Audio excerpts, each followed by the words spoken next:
Morning, everybody. Morning.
Good morning, everyone.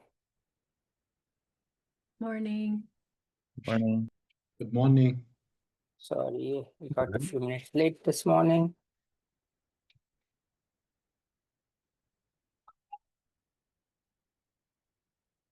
Okay, awesome.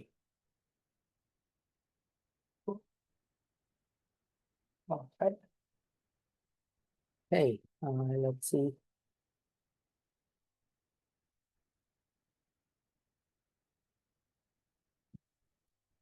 All right.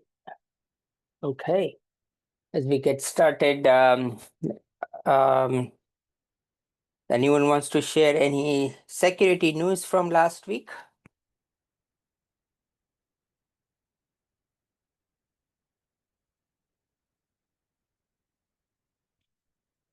You can use chat as well.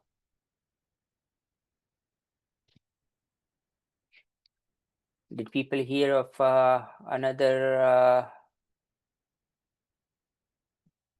outage?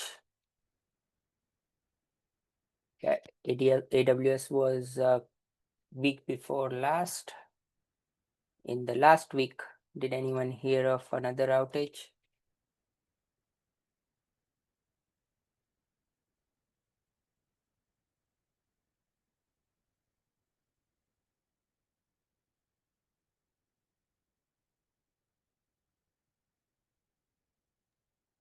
I haven't heard of any, but I've been just swamped this week, so. No worries. Yeah, we had a Microsoft Azure outage last week. That's something to mind. Any security breaches?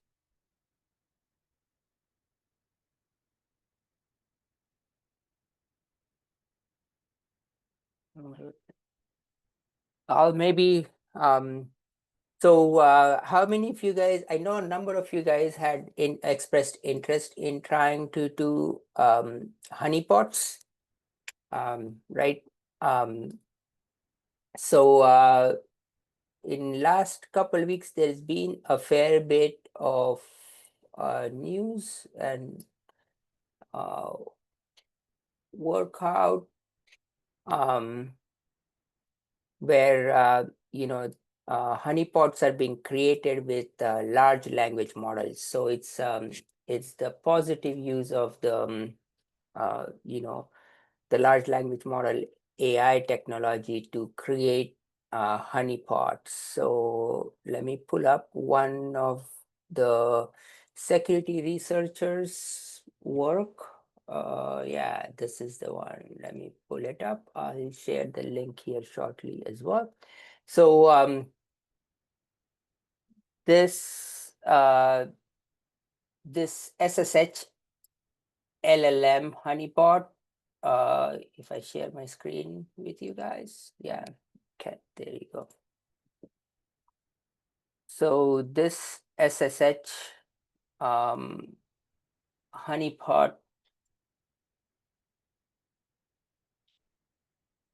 caught a real threat actor. So this is a great way to kind of relate what you're learning in this class, what you probably want to do, and what's happening in the world, right? I'll share this link. But of course, like, these are type of things you can try and do as well. So this one, how many of you guys know what a honeypot is? I know we talked a little bit at the start of the class. Anyone wants to explain what a honeypot is?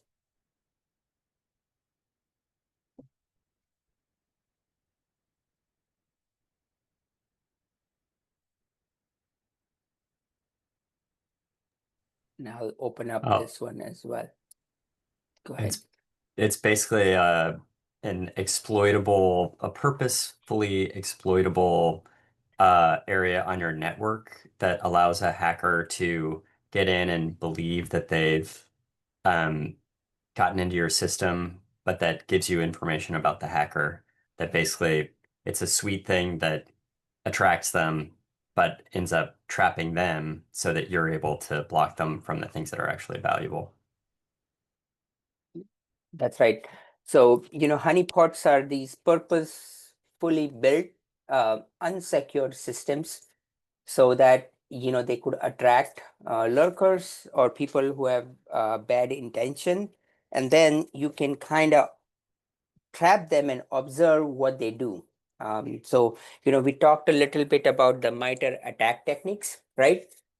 So you can kind of see what techniques they use and then, kind of hone your defenses so that you are able to respond to those techniques. So this Weasel Bub SSH honeypot trapped of a malicious threat actor, but the way this honeypot was set up was, the way it was set up was kind of using large language model. So, you kind of believe there is a lot of worth on the system. So this is like a good one to try. Maybe if there is enough interest, we could deploy a couple of honeypots and see what we catch, right? It's always, is always an experiment. We never know what we will get. But in this case, this researcher got a real threat actor, and then they were able to kind of see what tool set techniques they were using. They ran this command first. They went to the temp directory. They got this EMEC persistence mechanism, and then they tried to do all of these things on that honeypot. So this is like a great way to actually observe what a cyber criminal is going to do if they get hold of your system. Sometimes it also traps, students like you who are just lurking around systems and trying to see. And a lot of times there are people who are just like not very sophisticated and are like just, running scanners or stuff like that. Like that. So cool. Awesome. I have a question on Go honeypot. ahead. Yeah, go ahead. Is there any inherent risk to, let's say if we were to set up a honeypot, is there any inherent risk to us as the people who set it up? No, it's largely a technique. It could to learn about attackers. No, but the risk is what system you put as a Yeah, honeypot. So got it. you want to make sure the system doesn't touch anything you think is precious for you, like Okay. Okay. or doesn't have any of your credentials which you reuse anywhere, or like, yeah, just kind of completely, if it is a completely separate system. The ethics of honeypot are like defense ethics. It's all kosher as long as your intention is to not cause harm. Got it. Okay. Nice. Yeah, I see a lot of yeah. So Peter's saying law enforcement uses them all the time. That's right. Yeah, law enforcement themselves become honeypots sometimes, like, um, uh, yeah. Yeah, let's look at a couple ones you guys shared. Windows Update Service exploitation, ENS, EN snares. Yeah. Uh, so this CVE kind of got Windows server update service, like, so you could basically hack Windows server. So this is a great one. So this is a great one to kind of do that IOC on. So I remember last class I shared this. Let me see. Um, where did I case study? Yeah, we talked about it.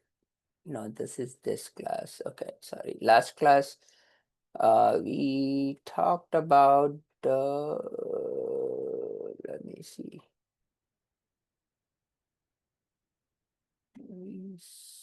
Prompt. Yeah, there you go. So any of you guys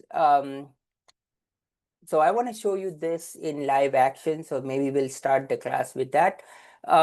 Any of you guys use the prompt like this uh,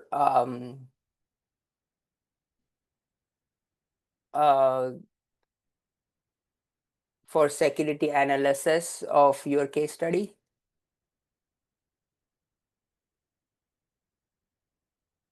No.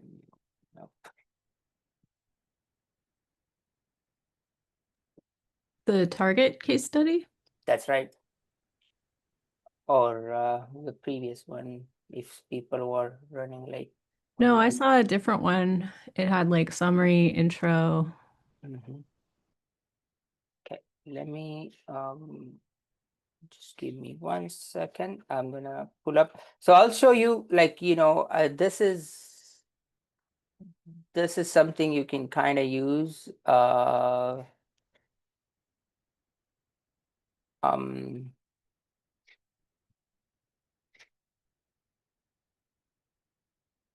Security analysis. Uh,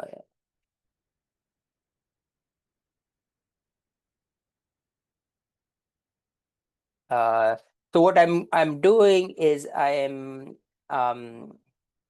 I'm showing you, like, what if you kind of trained your LLM to kind of do something like that, but the way we're going to do it is a little bit different. Um,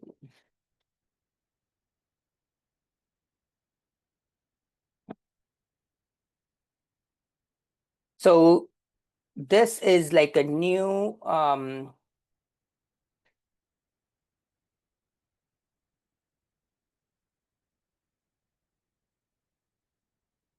tool with Claude, where you can kind of, use these as skills. But, this is not very different than you just sort of use as a prompt. So I want to show you, if we use this as something which your AI knows.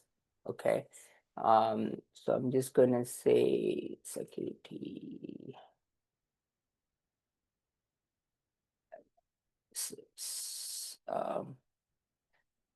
Do security analysis on the content for use by a security analyst.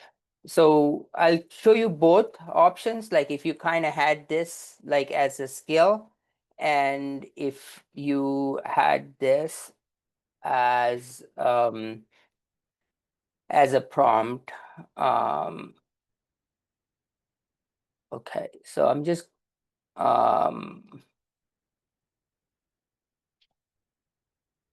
so you can kind of say prompt for required. I'm just gonna say extract IOCs. So what I'm basically doing is creating this file, and then we'll kind of do the same thing on a couple of articles you guys shared. So I just want to show you the power of that. So these are like pretty easy things which even a new person can kind of like do, and see the value of like a human being in the loop, right? Like, and then what difference you can make as a blue team player, right? What tool in Claude is this? Is this I saw something pop up in my Claude recently, but I think it was for like Claude Code or something, but Yeah, so this is called skills. I'll show you where it is, but uh, let me do that.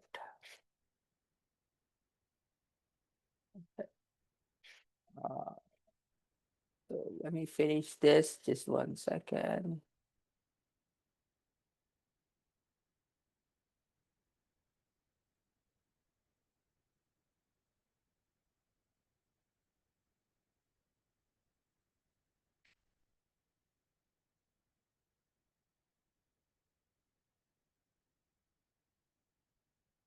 So the way this would basically work is I'll show you it in command line with Claude Code. You can also kind of use the skills, but I think the skills are, they might be, yeah, they are paid. So this might be, okay.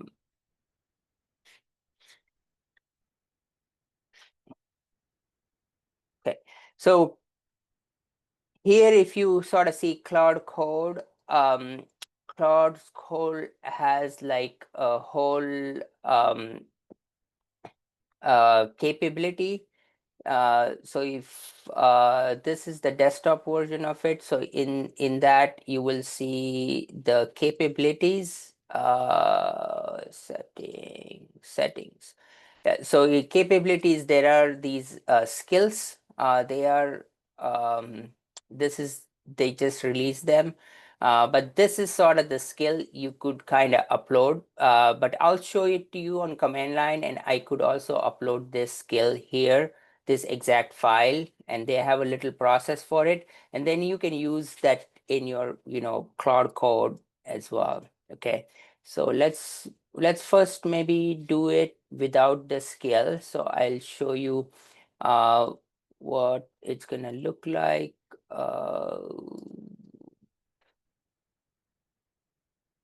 Let's do that. Okay. All right. Okay. Okay. For this URL, and so this is a good example of, or this might be like, this happened, this CVE is, if you're an administrator managing a Windows server and you saw this CVE, right? Like you are a security analyst and you're like, oh, how do I use it in my tools? And these are like a lot of tools you will we'll talk about them in the class. And you're like, oh, this just happened.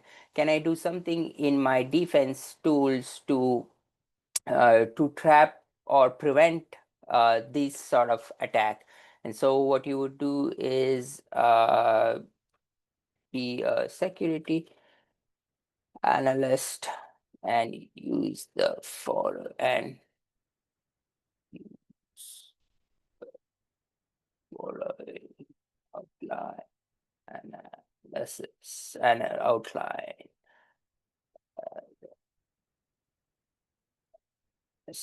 And so I'm going to just, the slides I gave you, here is the thing. I'm just gonna like literally copy paste and have it go. Okay, there you go. It is having a service interruption. So let's do OpenAI. Let's see. Okay, for the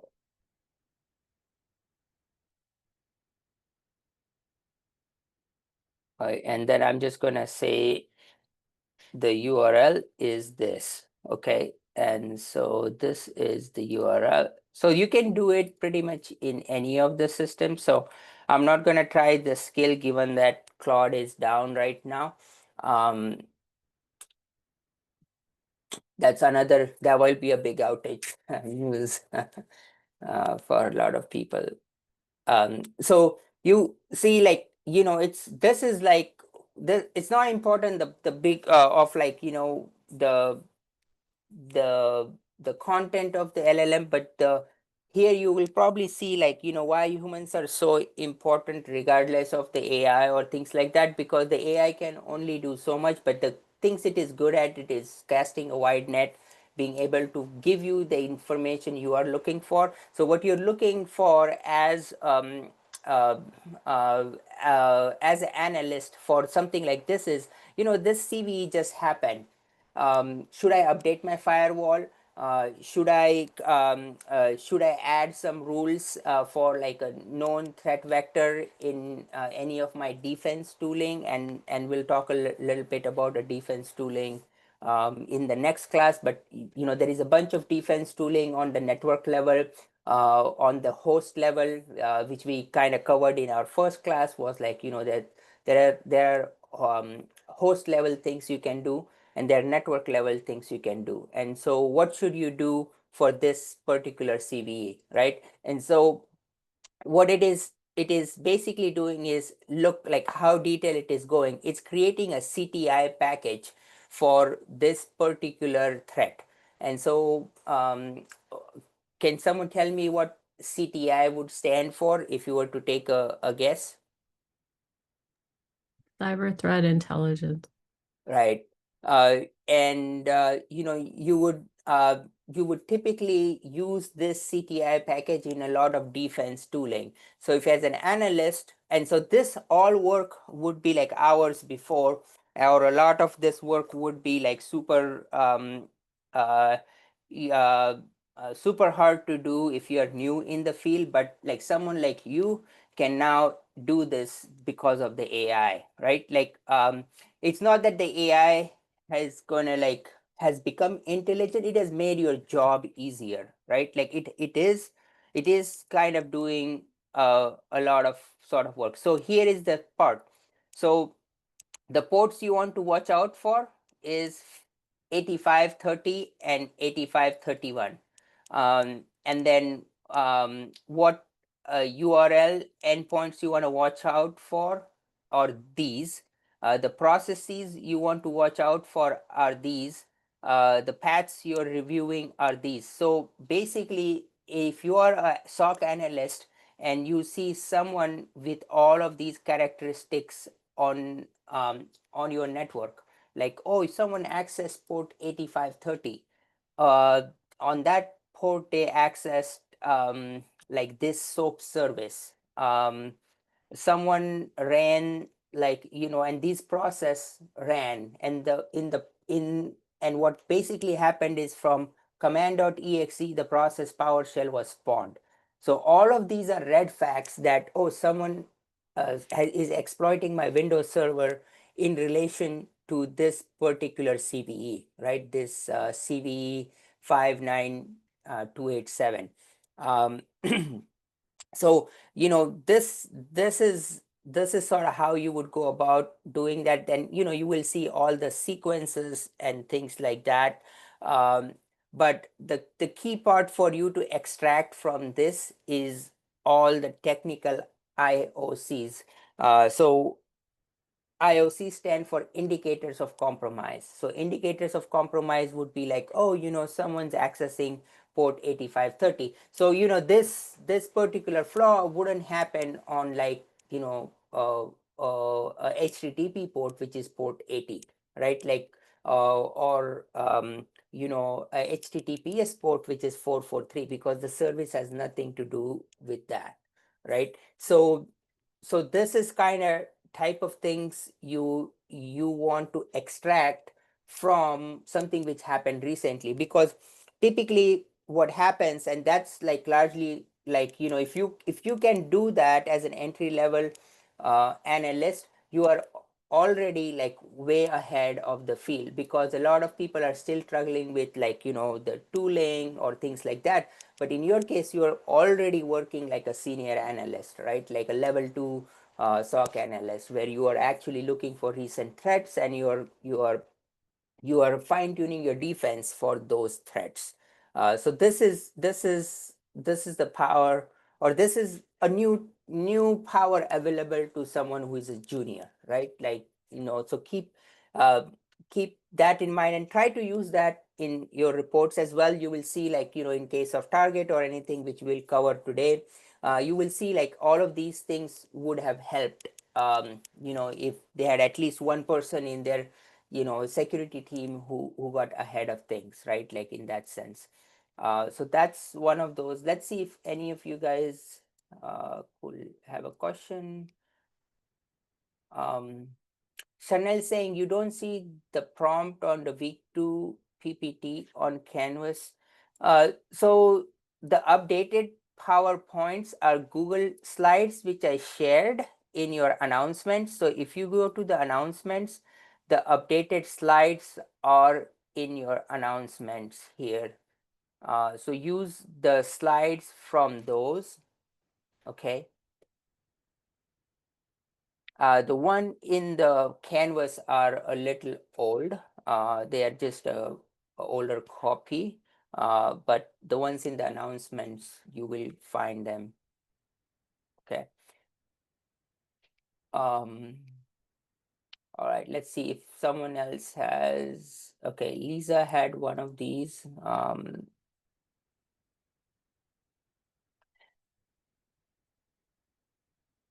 Yeah, so US companies with highest with access to telecom firms covers a breach. So this is like, you will see that a lot of times the nation state actor is reported, but let's see if the name of them was reported.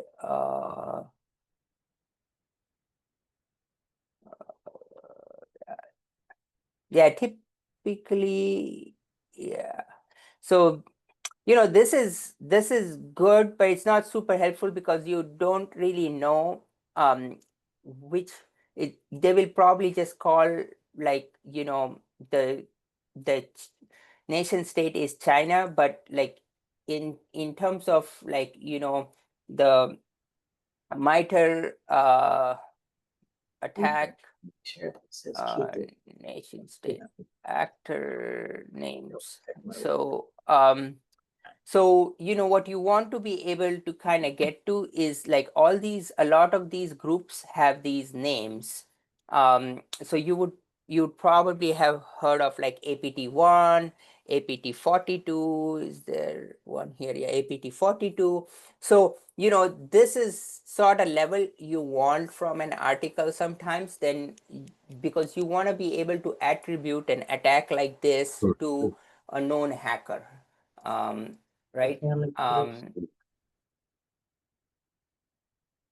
So you want to, so in this case, this company, this is a pretty surface level article in that sense, but this is nevertheless like a good way to kind of see, what's happening right now. Of course, there is always, like, nation state actors, like these groups, kind of think of them. So this, I will share this link as well here, but I want to give you a little bit context is, these are like very well funded adversaries. They basically, you can think of them as they are like they are companies whose job is to go hack people, but they're typically funded by a nation, and they have like buildings full of people. They have like formal job roles and, like, things like that. And they are kind of what are tracked. So the very first big one, I think Google was hacked by them. Yeah, this is APT1, the Chinese military unit 61398. So APT1 is like, you will see that this they have some descriptions associated with it. They are active since May 2017. So you can see what they actually do, what their ways of working is. But again, like, some of them, like, given these are like military groups, some of them are like, mafia groups, some of them are like, hacktivist groups, if you will, but they basically also collaborate with each other. And so let me see if there is one which you guys might have heard. Did anyone hear of late like a Salesforce uh, attack, or a compromise? Okay, yes, yes, right. Yeah, scattered spider. There you go. Um, so you know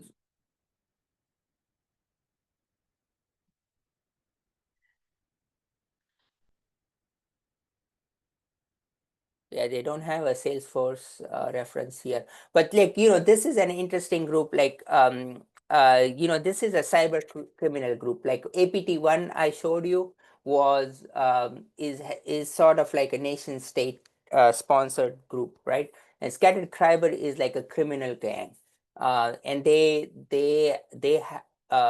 attack a lot of U.S. corporates, and they've been active since 2023. But this is just one way. All the big cybersecurity companies track these guys. Some of them have different names for them.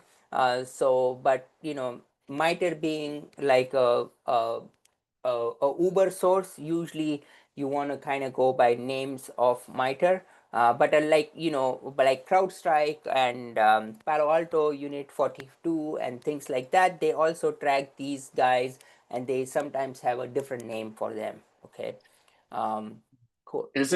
Isn't Scattered Spider like a bunch of teenagers? I think I've heard of them before. I might be confused. Yeah, they are. It's a very convoluted group. Yeah. So there is a forum about it. There is um, uh, a lot of drama. It's like it's a very Hollywood movie type situation there. Yeah, they're very um, they like attention. That's what I've read about them. right, and they're not like so they are kind of categorized as a group, but they kind of they operate very much like of a loose coalition. Um, they are um, um, they are not like strictly like have rules and hierarchies or stuff like that. They help each other, but they kind of operate independently too. um So, and they have a bunch of like other things which are associated with them. You will see like Storm 875.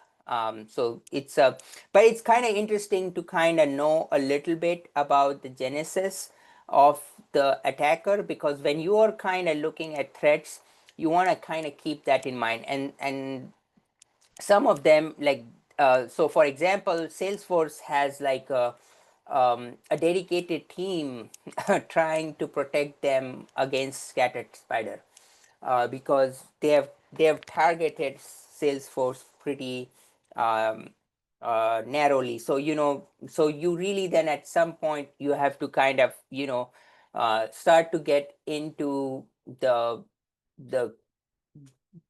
or specialize into techniques used by a group which is trying to attack you, right? Someone mentioned here lapsus group. Yes. So let's see if we can.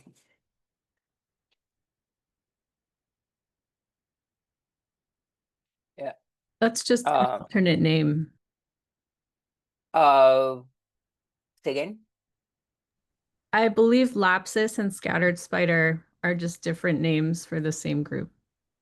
Yeah, they are convoluted. Like they're loose coalitions. There a lot of these naming. There is a lot like interesting history behind them. But they sometimes have like these internet forums where these guys, or like dark net forums where they hang out, and you kind of like call them by that forum kind of deal. But the same people might be in different forums anyways. Um so this is also like a similar, like you will see that they are a lot bigger group than Scattered Spider, but they've targeted like a lot of insurance companies as well.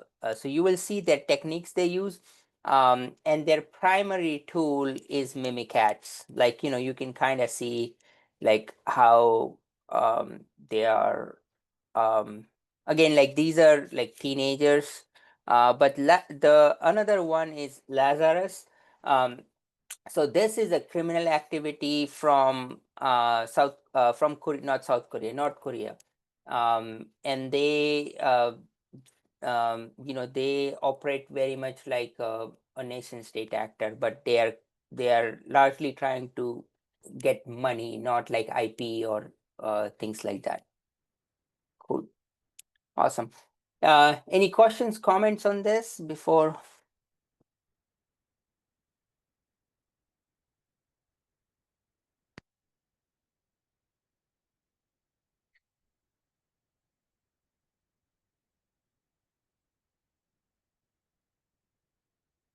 So if you are like a security analyst, right, like, and you're thinking of like early entry into like the blue team side of things, so if you kind of specialize into like some of the techniques you will see like these guys use, and you kind of get, if it strikes your fancy, and if you're like, oh, I can kind of figure out what is happening here and protect it, then it's very hard for employers not to hire you, right? Like, because they do not find people like that in the market, right? Like, there is not that many people who are motivated enough and kind of know deep enough that are on the blue side of the equation, right?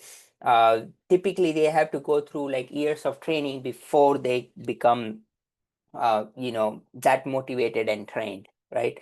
And so if that's one of the things you should kind of remember, if you're kind of trying to go in as like um, a junior SOC analyst, if you know about all of these things and you're kind of on top of things, like at least one or two of these things, then that shows a very strong um, signal for employers, like this is going to be a great hire kind of deal, right? So keep that in mind. And the reason we also sort of try to do some of this in classes, I want you guys to kind of be motivated on like why this matters, what's happening day to day, and how as a career you can kind of make a difference there, right? um cool. We're not gonna do the skill given that Claude is down, so we'll come back to it in a later class. Okay. All right, cool. Let's get into today's class. We're gonna yeah, we talked a little bit about any doubts from, I know, like the lab in last class, and we'll talk a little bit about it later too. Had one of the interfaces broken. So you can, yeah, the exercise for that you can ignore, because they were it's there is new infrastructure in the NetLabs environment, and in that process they broke the interface. So you couldn't get the information on it. Other than that, any other questions, comments from the content we've covered so far?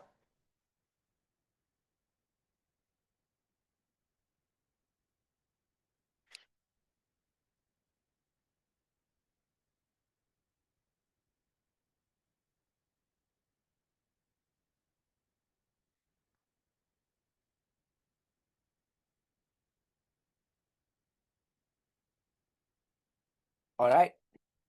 Okay, we'll keep going then. So we're gonna in this class we're gonna cover last week's case study. And then we'll kind of dive deeper into the application traffic analysis, right? And then we'll talk a bit more about DNS and some hands-on practice. And the end of today's class, you will have homework, case study, and labs, and we will talk about all of those. We will also revisit, Wireshark in class 5. Sort of like, spend some time trying Wireshark activities and learning features of Wireshark. Did anyone discover any new feature of Wireshark? Let me just kind of pull it up.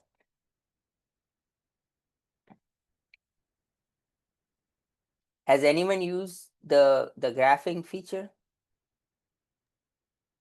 No, I've never used that. Nick, Craig, you are nodding your head. Have you used the graphing feature? Yeah, I have. What do you use it for? I've used it sometimes just to look at DDoS attacks from slow lures for an exercise in CodePath and a research project I did for that. Yeah, I remember that project, or where you looked at the spike in activities. Yeah, Yeah. code path. Yeah. All right. So, poke around. the tool. It's very interesting. There is a lot of uses of it. But this is one thing I just wanted to show. It's not like in any of the other things we're going to cover, but like, there's all sorts of use of graphs. The one interesting one is, if you are in a wireless network, if you're trying to find signal strength or trying to actually locate like a hidden camera or something like that, then actually you can do it with Wireshark with like this sort of stuff, where it'll kind of tell you how strong the signal is. And as you go closer to the thing, you can kind of zero in, oh, the camera is here, or like the bug is here kind of deal. So it's pretty useful. So, it's pretty powerful in that. Well, flow graph, let me see. Okay, this is also an interesting feature, where you will see, we talked a little bit about the TCP exercise, TCP SYN and ACK.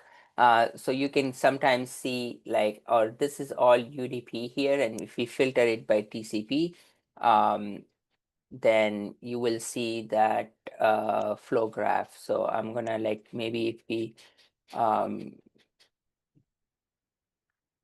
I'm gonna apply as filter, and I'm gonna say TCP. Okay, so in here, flow graph, for example, you will see, the TCP sequences and ACKs and things like that. So this is really cool way to kind of see that.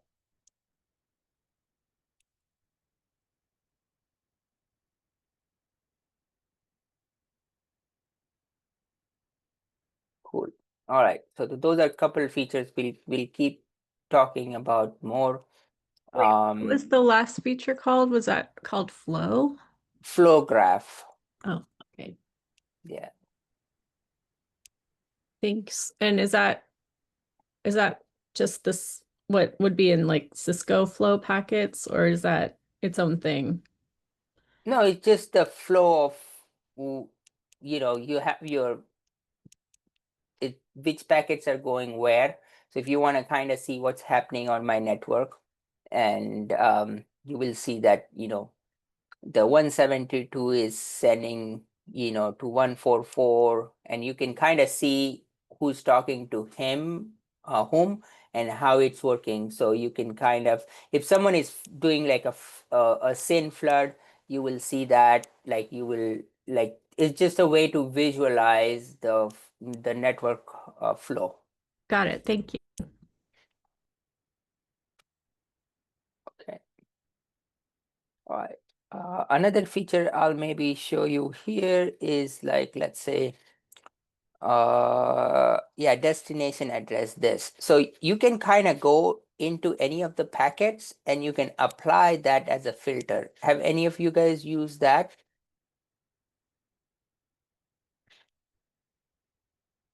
And so, these are packets only going to this destination 144.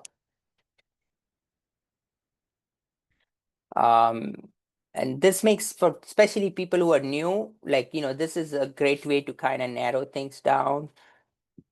You can kind of like see that.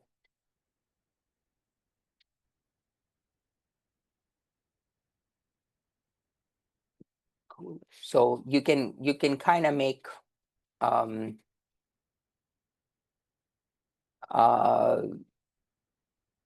you can make filters from this as well, right? Not only these, but you can make filters from this pane here as well. Okay. All right. Okay. Cool.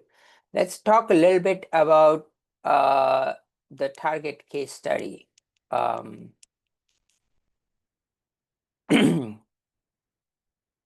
Does someone want to talk a bit more about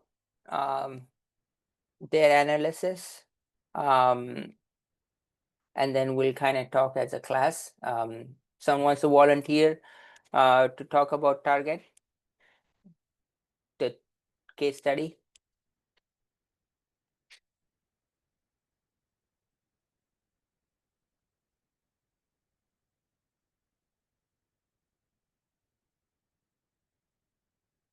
All right, a lot of you guys submitted the homework, so I'm pretty sure someone wants to volunteer. Maybe I'm just going to volunteer someone.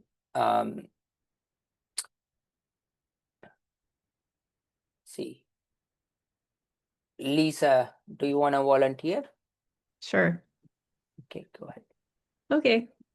So Target hates network segmentation. They had a business network that was unsegmented from their PCI DSS, which is credit card data, and PII, personally identifiable information.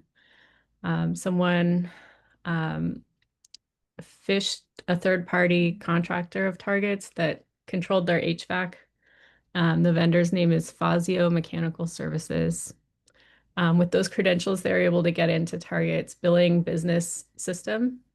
And then because there was no proper network segmentation, they were able to pivot around the network. There weren't any barriers. And they moved laterally till they found the credit card data, the debit card data, and the PII.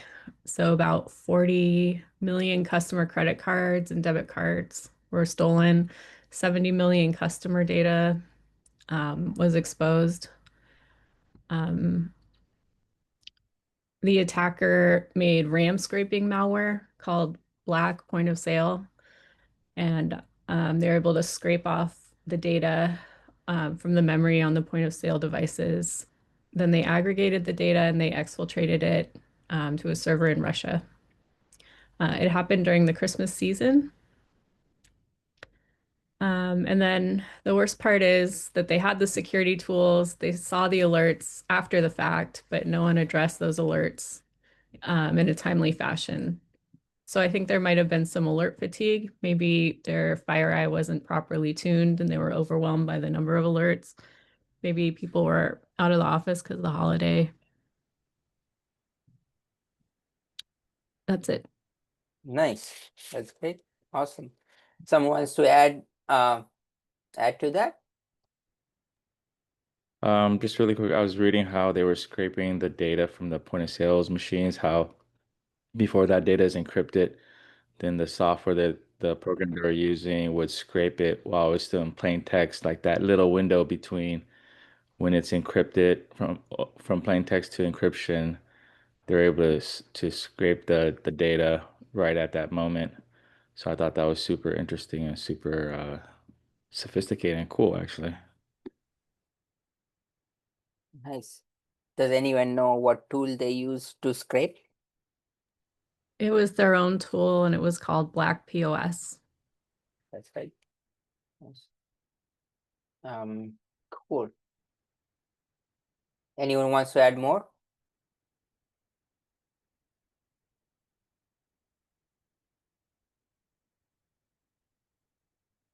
I had a question on it regarding it. It's about their IDS system. I think it was called FireEye.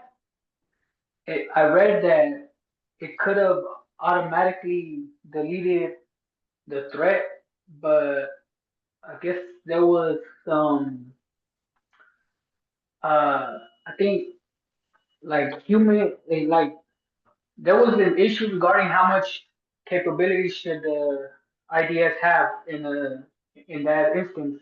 Can you elaborate on it?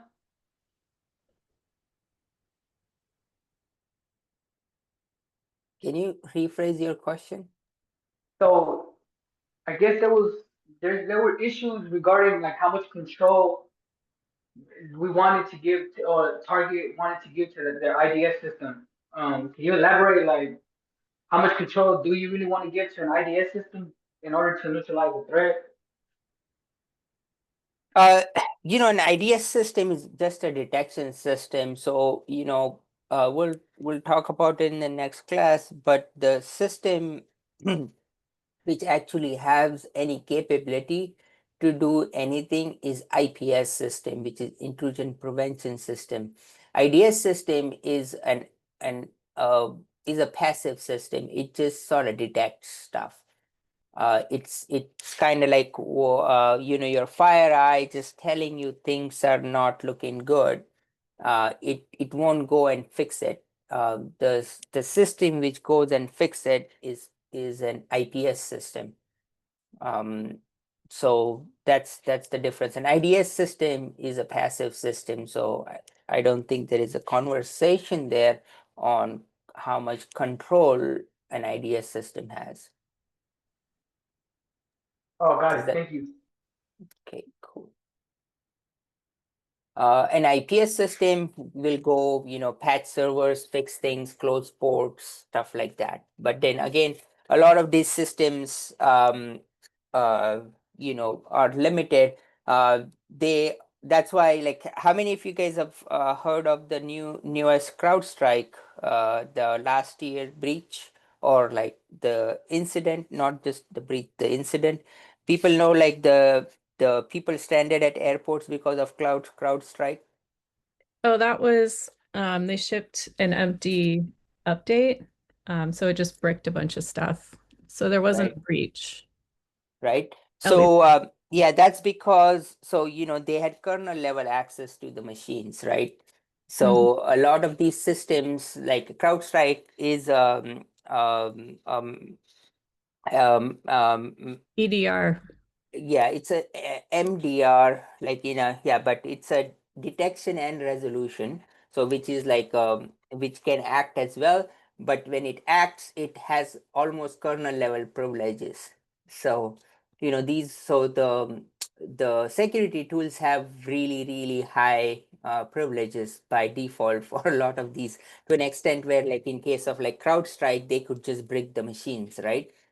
And they had kernel level access to all the points, or points of interaction.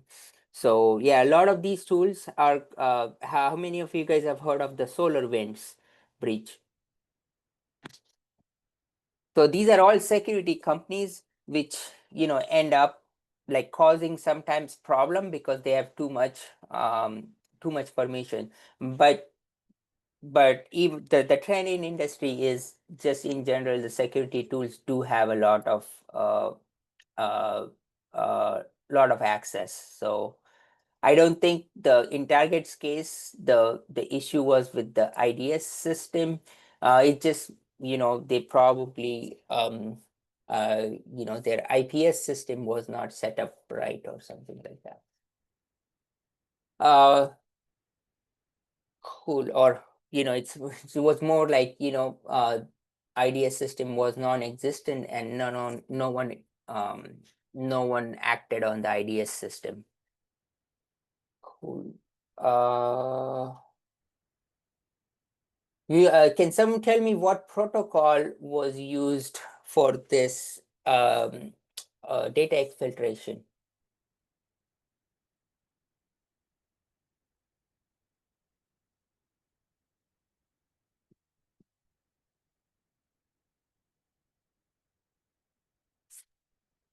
By protocol, what exactly do you mean, Professor?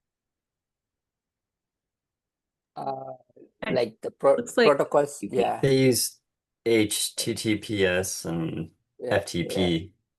right. So what was the primary protocol by which they dumped out the data? I'm not sure which one was primary. I think it was FTP. Yeah, that's right, FTP. So all the 70 million customer records and um, the details were dumped out of the system via FTP. So if you had Wireshark on their system, what would you have seen? clear text. Clear text, but what would you have seen? Oh, like FTP packets. Right, you would have seen, like, I don't think I have anything FTP here, but no, FTP uses TCP. Let me see if yeah, here we will generate some.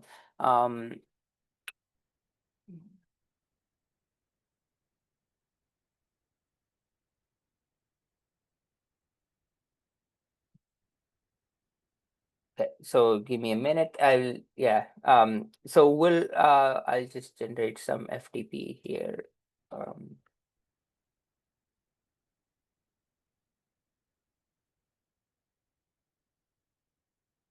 Okay.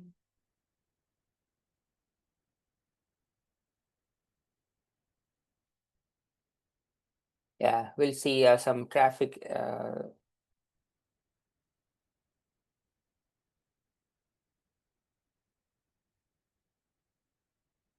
By the way, how many of you guys used TCP dump or learned about TCP dump in the lab? What did you think of TCP dump?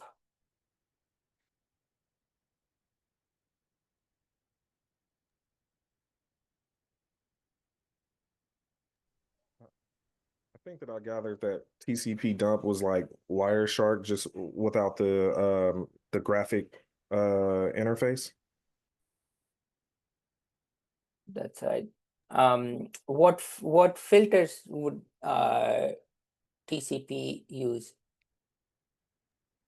I like the right output where you can make PCAPs and just easily put them into Wireshark and just analyze them.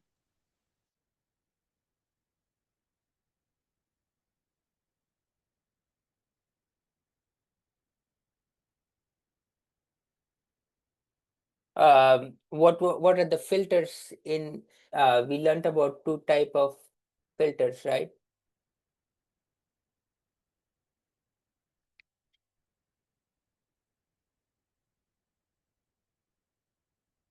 Display filters, and what else is the other filter?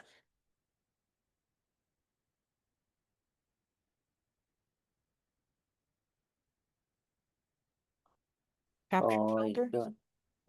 capture filter. And so would TCP dump have display filters or capture filter?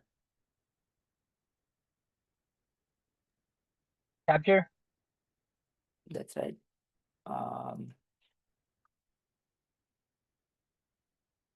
Sorry, I'm just installing. I don't have TCP on this machine, so just 1 second.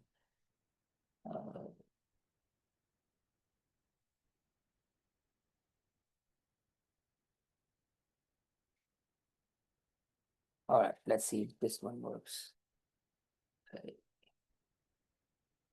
I'm gonna use pure F.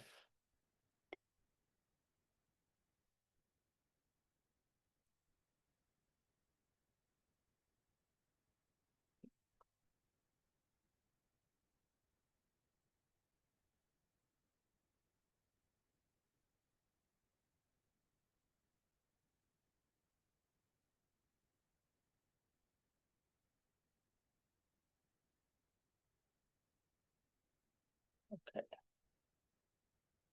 Do this. Just 1 second. All right, let's see. Okay, I'm gonna. Okay, so we just did.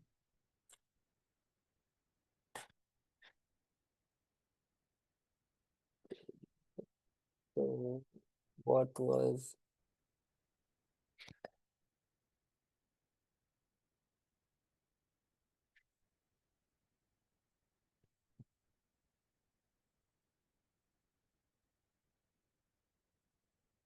let's try again. Okay.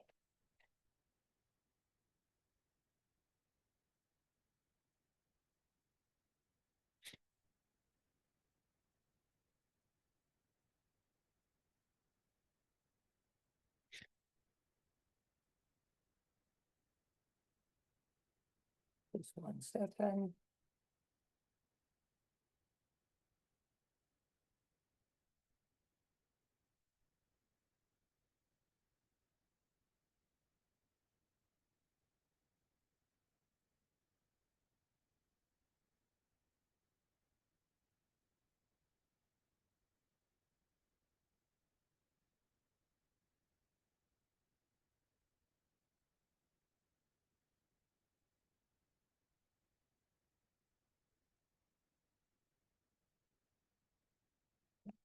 So 1 second, it's coming up. TCP.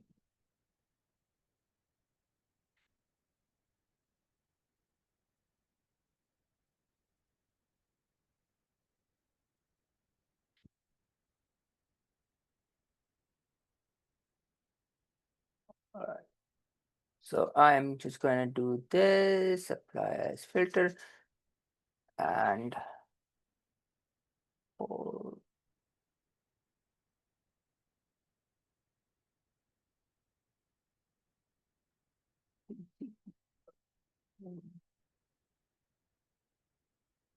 that might be.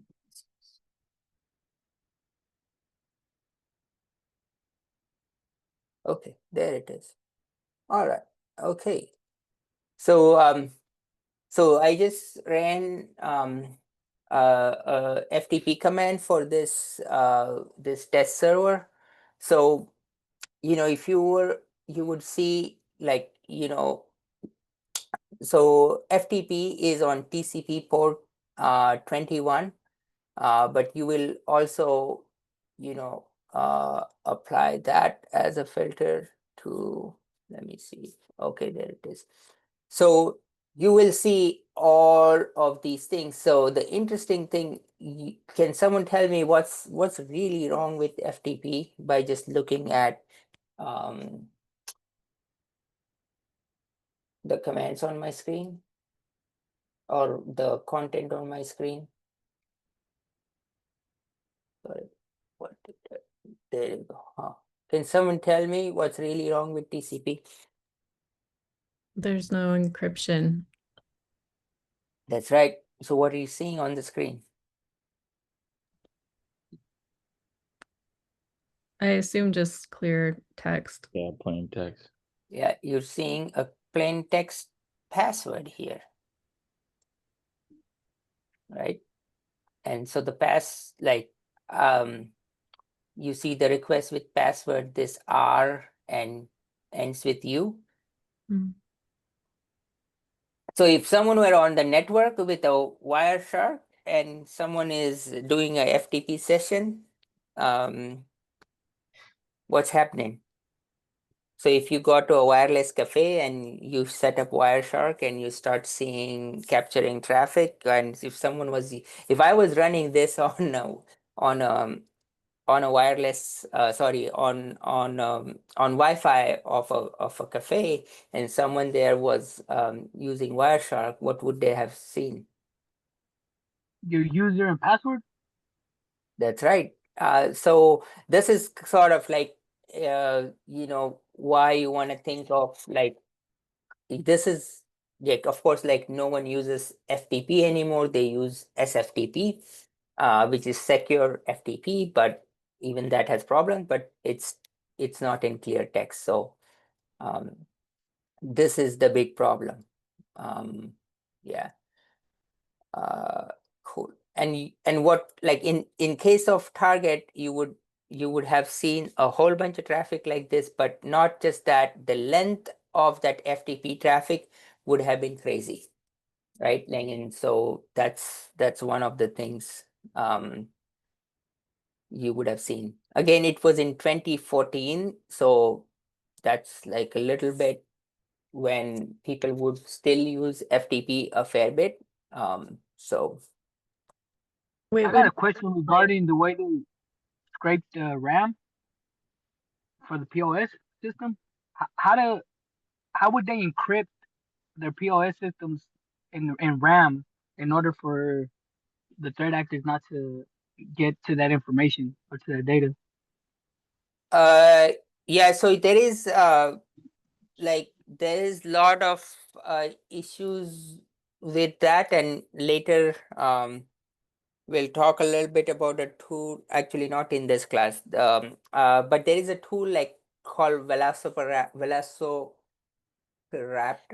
How do you say? Yeah.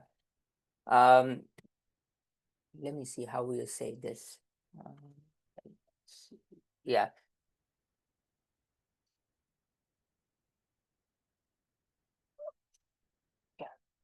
Yeah. Velociraptor. Yeah, like this. So it's very, if you can read another process's memory on a computer, and so if you're developing application, then there is this open source tool which will read the memory, the RAM, And so if you have a process which stores stuff in the RAM, then you have to be very careful on like what you're storing in RAM, how you're storing it, right? So you don't want to store like passwords in clear text in the RAM either, right? So that was back then, but now since then there is you will see like one of the big issues we or big tools we saw people use is called Mimikatz, and that was doing the same technique where it will read Windows username passwords yeah, from the memory. And so now the newer operating systems from Microsoft actually obfuscate the RAM. So the operating system does have a little bit inbuilt protection now, if it is Microsoft. But if you are an app developer or if you're running a point of sale, like back then and like even today with a lot of systems, you cannot assume that your RAM is going to be safe from other processes. So you have to not store username and passwords or sensitive information in RAM. Does that make sense? Yeah, do you have to use a certain tool to encrypt it, or um, how does the encryption work on the RAM? Is it just Just like it random? would work on a desk, you want to store something which is encrypted in a hash table, and then there is a decryption key which you use to decrypt it. That's one way. Now there is like on your phones, for example, the same problem would exist on phones too, but the phones now have a completely separate memory called as Trusted Protection Module, TPM. And what that module does, it's a hardware security. So no, it's anything. So for example, you have fingerprint devices on your iPhone and Android and stuff like that. So all that, your fingerprints or your face prints or stuff like that, they're all stored in this TPM. So if you have access to a trusted process module or a hardware security module, that's where you would put passwords or sensitive information in, or the key in. Like in case of like if you're processing like a lot of transactions and you need the information, you would encrypt the transactions in the memory and the key would be in the TPM. So stuff like that. There is a lot of techniques around doing it, but the bigger problem is you can't just like very easily store it. You could also obfuscate it, so on and so forth. All right. Okay. Any other questions? I had a Wireshark question, like right while you're here at this FTP protocol. I think I remember in Try Hack Me, there was like a secondary capture filter, like a string capture filter or something like that. Could you then put in like specifically passwords or that pass, and then it'll capture only kind of FTT protocol and password?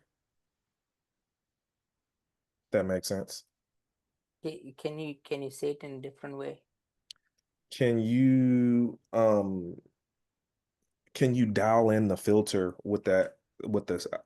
I don't know if I recall, you go to, I think it's Go up there, or maybe Analyze. One of those brought up a secondary filter um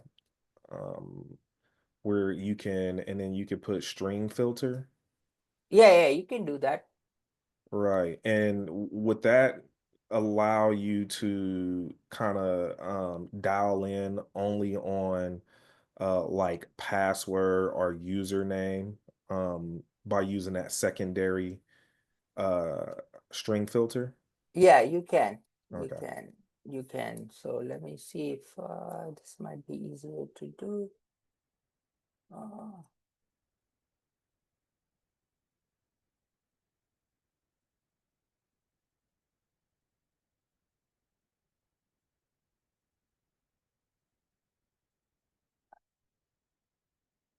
Yeah, like that.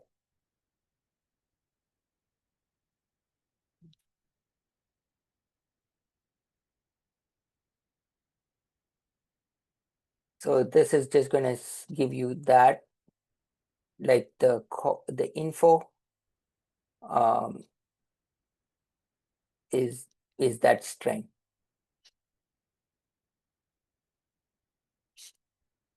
And then you can apply string operations here as well. Does that help? Yes.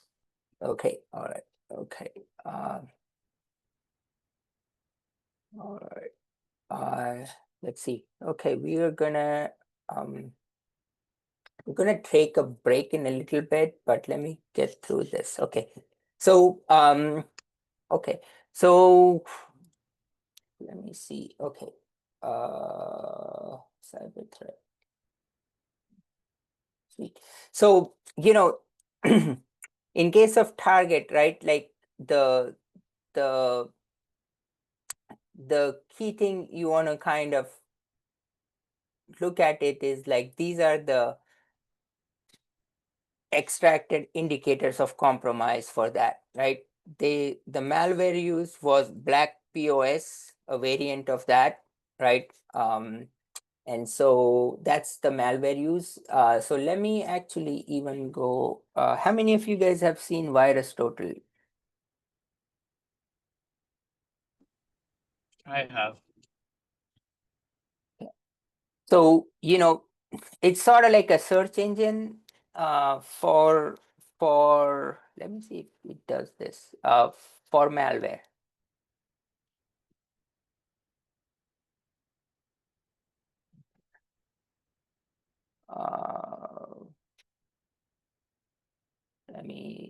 Uh, let me find the IOC for it. Just 1 second.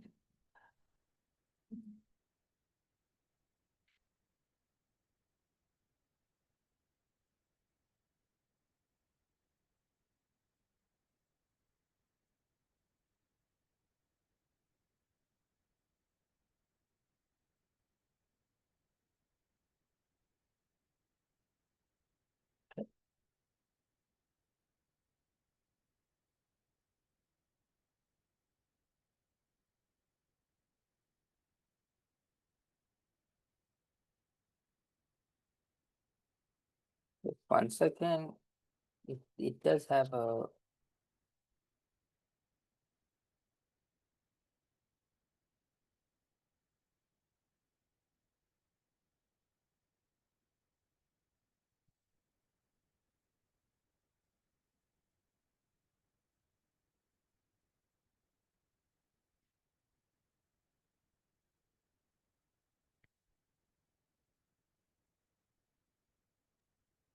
You can get a link of phishing email. You may receive hundreds of it.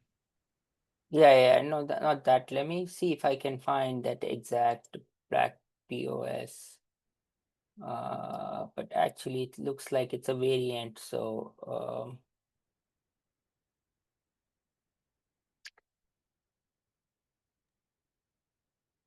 Did I hear somebody say you can put a link of phishing email and place it in here?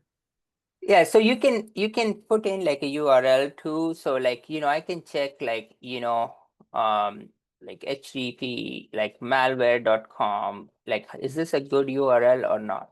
Like that, like, so it's going to say, this URL, but like the place where it really is cool is what it will do is, it will, Lisa has a link here. Let me see what, Oh, that doesn't have anything to do with the map. oh, okay. Sorry. So, you can kind of put in like, let me see, that's,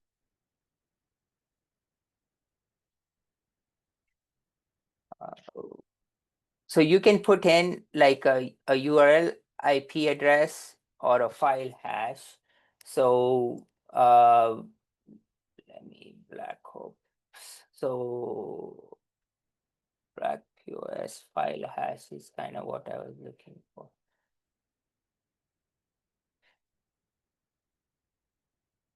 Okay, yeah. So this is basically like this is a file hash which is associated with black POS like this one. So if I enter it, let me see if that even helps. Yeah, there you go. So this file hash, if you saw anywhere on your, and that's basically what maybe Target got like, alerts from, is if you saw this file hash in anywhere on your system, which is like, you take the file and you create an MD5 hash of it, and then it kind of, this keeps a track of like whether that's a known malware or not. So this file hash is a known malware, right? Like, and it is malicious, and it will tell you by the vendor. So 61 out of 72 vendors track this file hash. It is a black POS file hash, one of the black POS file hash. There could be multiple. Since it's a variant, right? They just take the code and make a couple changes and make a new one, right? Like, so that's how you would generate a new file hash. So this one is like one of the known file hashes of black POS.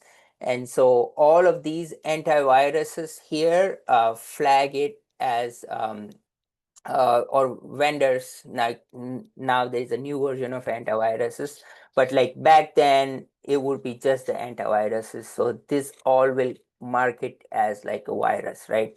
So you will see we have, yeah, CrowdStrike Falcon. There you go. So this is 100% confidence on that, right? So keep that in mind of the file. So that would be like an IOC, that file hash. Okay, the variant of that, like, that would be, and the way they got into system is, their entry into the system was by stolen credentials for this vendor Fazio Mechanical Services, right? And then all the data was exfiltrated to Russia. So this is sort of like one way to look at that breach, right?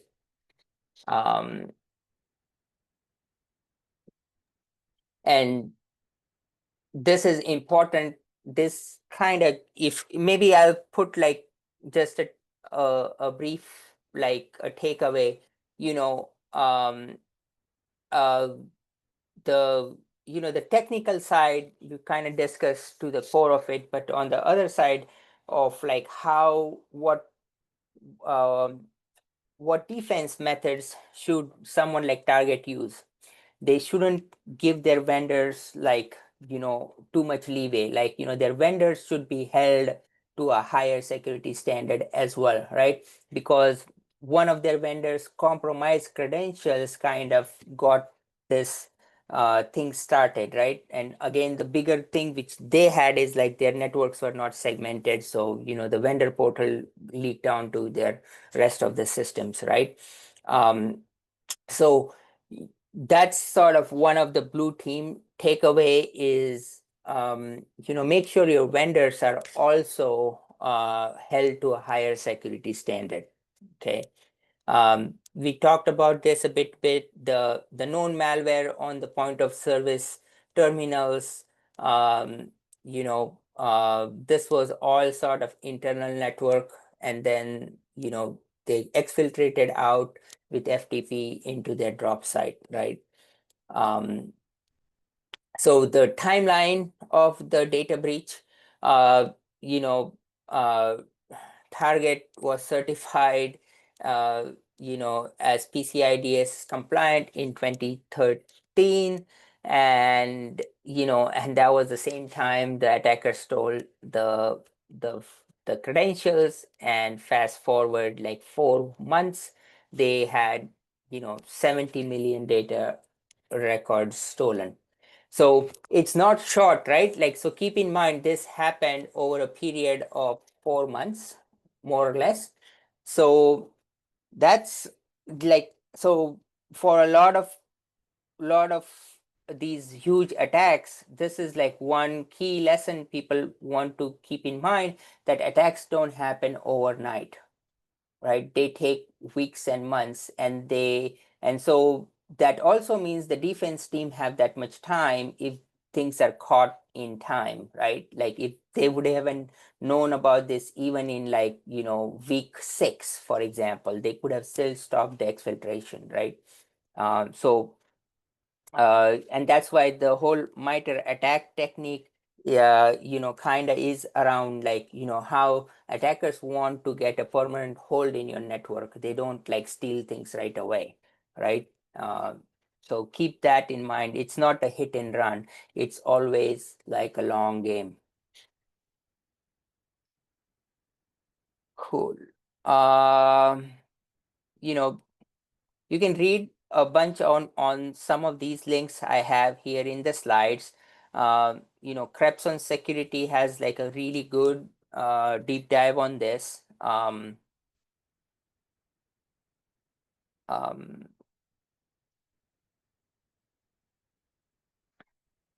Cool.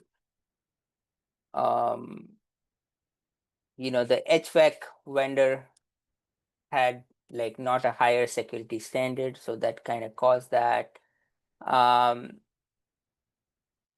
So, as we kind of talked earlier in the class, it was detected, but no one really acted on the incident's response despite of the alerts. Sorry, I have a quick question just on the third-party vendor. Now, are they held liable at all since they were the point of entry into target systems? I'm curious, just wondering how that affects them, or does it affect them? It would depend on their contract with Target. So what companies do now is they say, if you cause a breach into our network, then you must hold this much insurance. So, but then it's just a payout. It doesn't actually stop it. Got it. Okay. But probably at the time, probably not. Thank you. Yeah, now there is a lot more sort of trend of cyber insurance, like all companies like, ask for cyber insurance. But the bigger part, which there is not as much you can do when you have doing business with someone. So but now what companies are doing, and it was a lot more prevalent when these types of attacks were happening all the time, is doing vendor security assessments. So like Target wouldn't, for like if you came in as a vendor for Target, they would do a security assessment of you. And so that kind of established a little bit of a higher bar, like,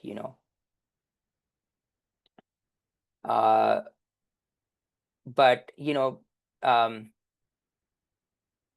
it's sort of become a shared responsibility in that way. But like, yeah, now the backstops are cyber insurance, and then the front door for things like that is like a vendor security assessment. And like a lot of these compliance standards are built on this fact, like now companies don't want to do business with you until you are certified like a SOC 2 or something like that, right?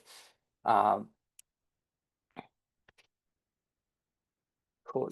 All right. So we're not going to do the quiz. We'll come back to it. Cool. All right. Okay. Let's get into the application protocols.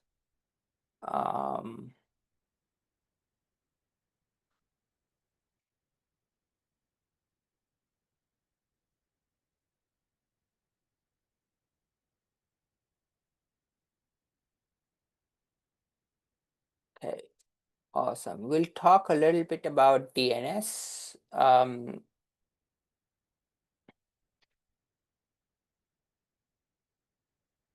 Okay.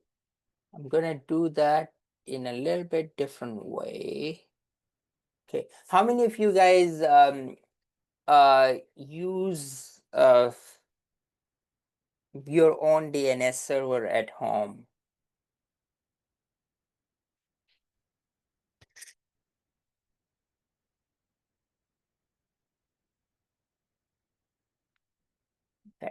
My how husband many, says that we have one. say again?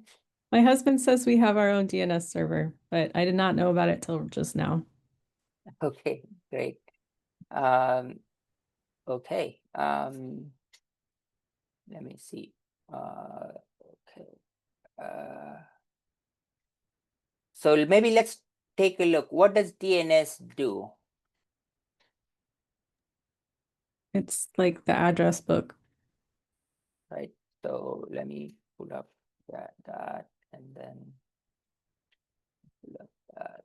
Just 1 second. Okay. All right. Okay, cool. Okay. So when I say, let's start with host, like google.com. Sorry.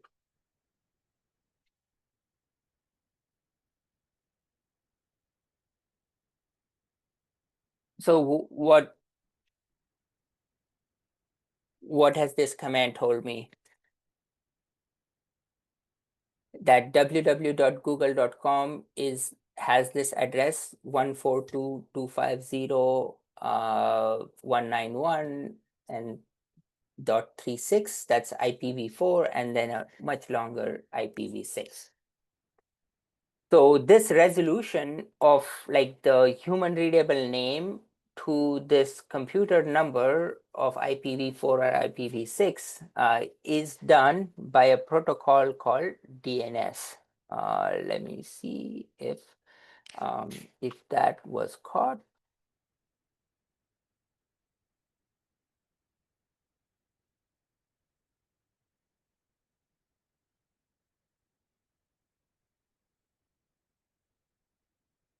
Okay, there it is. Okay. So, right. There you go. It was caught.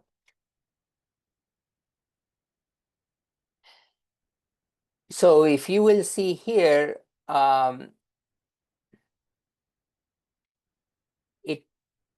this IP address, which is the IP address of this host. So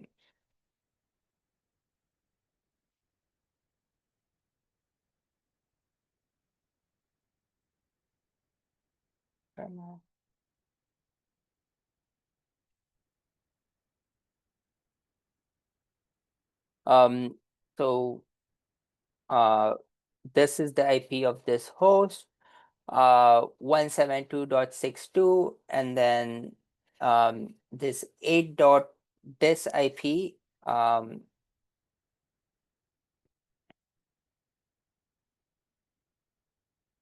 is a DNS service, dns.google, right? And so I mean, I'm gonna quickly also see. Okay, all right. So this is my hosts file, and I have some local IPs in there. And so I use here on my system, on my DHCP. network. Go ahead. Are you using DHCP? That's why just pulling that IP. No.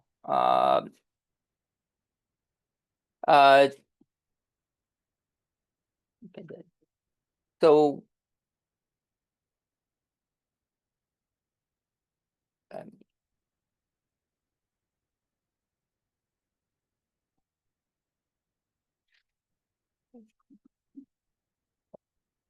I use a pi hole on my local network.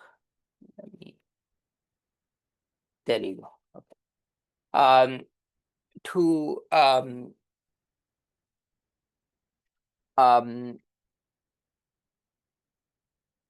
To be like my network. How many of you guys have heard of pi hole, by the way?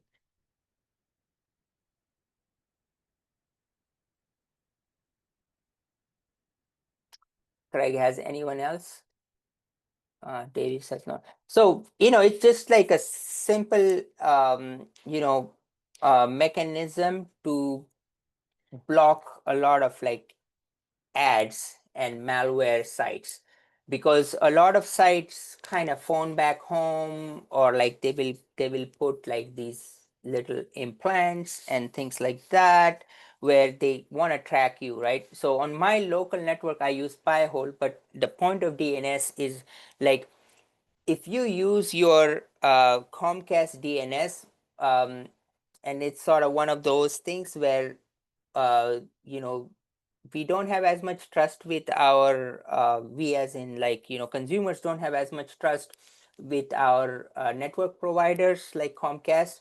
They misuse your data. So for example, every DNS query which is going from this machine, which like this is a DNS query which I just saw here, right? Like in my computer, which I did the host name here, right? Like the host dot um, google.com, that DNS query will go to Comcast. And so every site I visit to, everywhere I go to internet, Comcast essentially has a list of everything I looked up. And so what they do is they actually repackage a lot of these things and sell it to advertisers and targeted people. If you use their DNS system.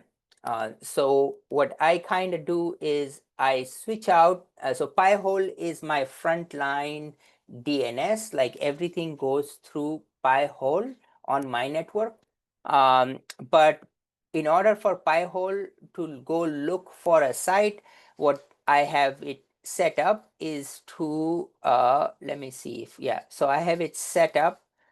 These are some of the local networks, but settings, there it is. So DNS. So the DNS is, I use Google for DNS. And for IPv4, I use Cloudflare and DNS as authoritative DNS servers. So what does that mean? So so this time when I asked for who google.com is, my system went to went here to this destination 8.8.4.4. It didn't go to Comcast DNS server, but it went to Google's DNS server and then asked it like, hey, what is what is the computer name for this service? And so it resolved eventually to that number which came back, right? And so this whole process is multi-tiered. And so the authoritative server, so the way it basically works is like, DNS asks a question and then the server responds it. Rob, you have a question?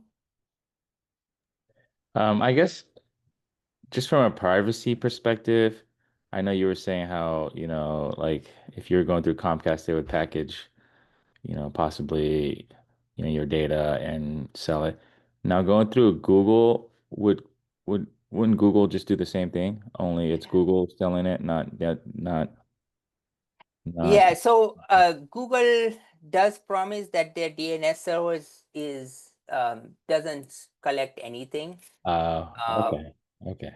And I would trust Google a little bit more than I would trust Comcast.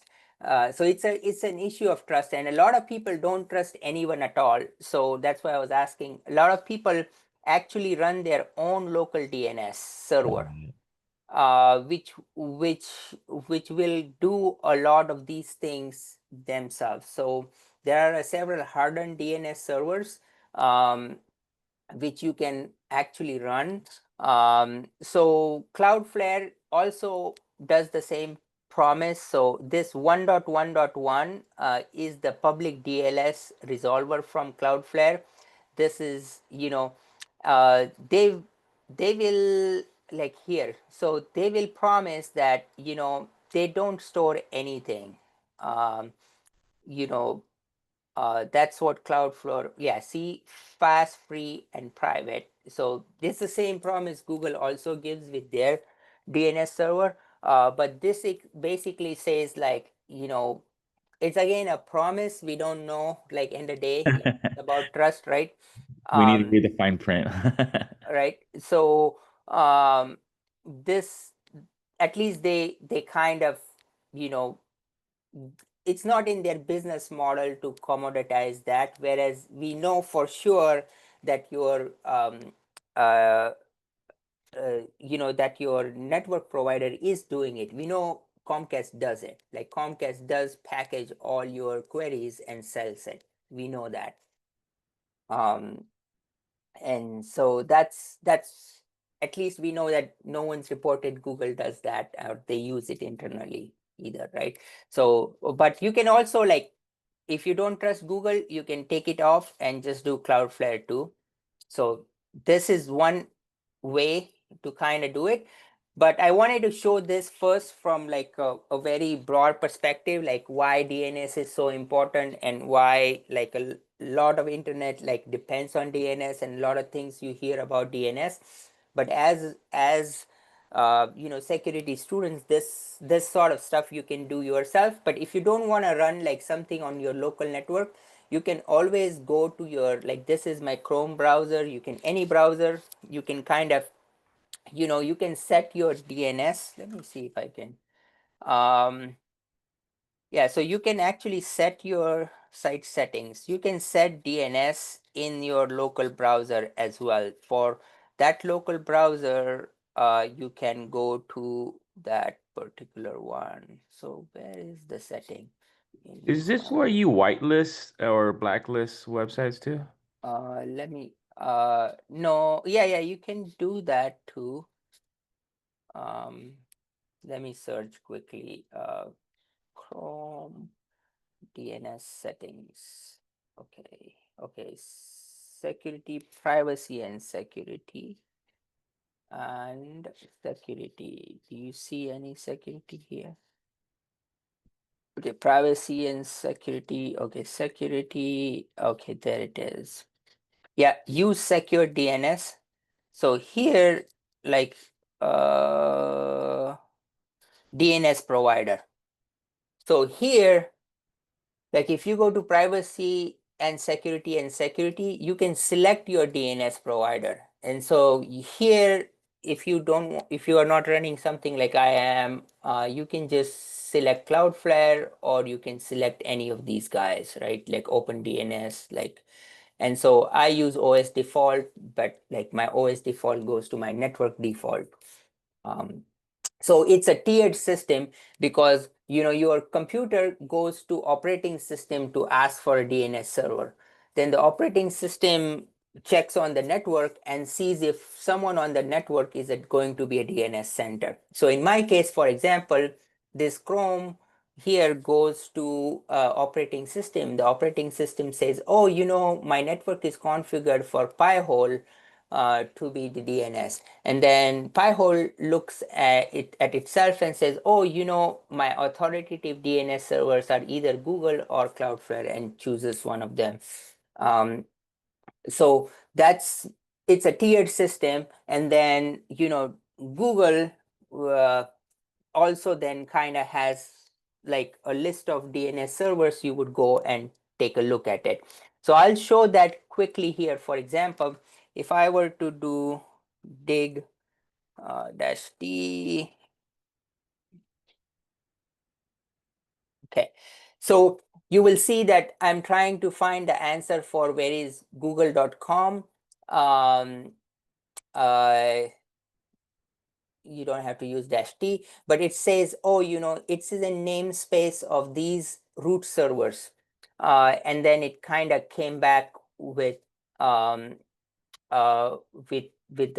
with that answer. So DNS is hierarchical, and the final answer of what domain is linked to what IP address is at the root server.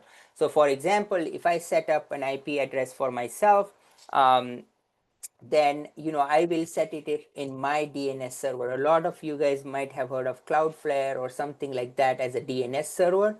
then like, and let's say my domain is configured with Cloudflare, then the, the addresses will be resolved by the Cloudflare DNS as the root server. Google hosts its own DNS, so it's resolved by its root server, so on and so forth. So keep in mind, the way DNS works is, is by a top level DNS. So each of the domains are categorized. So for example, you might have had like, what's the hottest domain these days? Like, let's say .ai, right? So all these, the way these domains are managed, so let's say, can we see like google.ai domain? Yeah, so it goes to like Google's AI system. So .ai is a domain. You will .us is a domain, right? What other domains have you guys heard of or use? .org, .org. .com, Yeah. commercial. So .io. .io, .eu, .cn, edu, like all of these. So those are called as top level domains. So the way this system works is like this. There is like a unnamed root, and that under it, like, there are these top domains which are managed by authorities. So in the beginning, very early on, there was ARPANET. So the ARPA domain was managed by the Defense Department. The COM is in US is managed by I think Internet. EDUs are managed by several top ones. Then the military is managed by US military, net.org. All of these have organizations which manage it, and then countries have their own top level domains. Like .us is managed by the United States, whoever United States government appoints, and like so on and so forth, right? So the countries have, so these top levels are then, they then hand out the second level domains. So like google.com would come from the com, google.ai would come from .ai domain, google. Like us, for example, will come from the US domain, google.in will come from the India domain, so on and so forth, right? Like, so those are the second level domains. And then there are the third level, like you will probably see like cs dot uh, stanford.edu, for example, right? Like, so the cs is a domain which is hosted under by Stanford, and Stanford is hosted by EDU. So this is the domain hierarchy, right? So it'll go to cs.stanford.edu, right? And so this is the third level of the domain. Any questions on that? We can call it the subdomain. It's a subdomain, yeah, that's right. And there could also be subdomains, different levels, right? So the domain name systems has like a lot of these type of records, and you kind of do type of queries to get answers for a type of record. And it's very useful, especially from a security perspective, to kind of be aware of them, because a lot of misuses of those happen. Like, for example, if I somehow hacked a system, and instead of sending if I told this computer that let me see, if I told this computer, instead of let me see, so I will show you a trick. So I said host www.com, and it's 142 is like the Google address, right? It sort of gave me that address to go to. But if I kind of hacked it and And in my host file, this is what the operating system uses. And I said,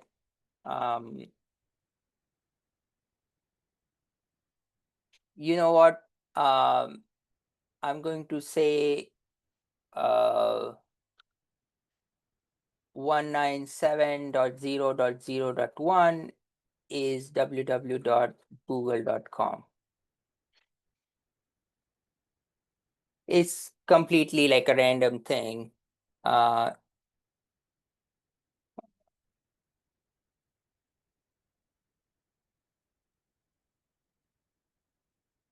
It's caching it.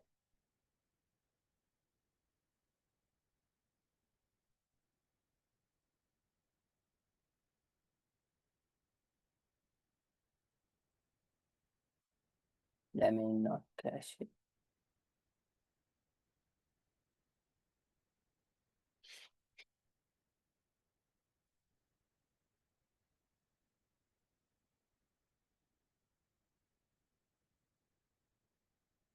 Okay, I think that's weird.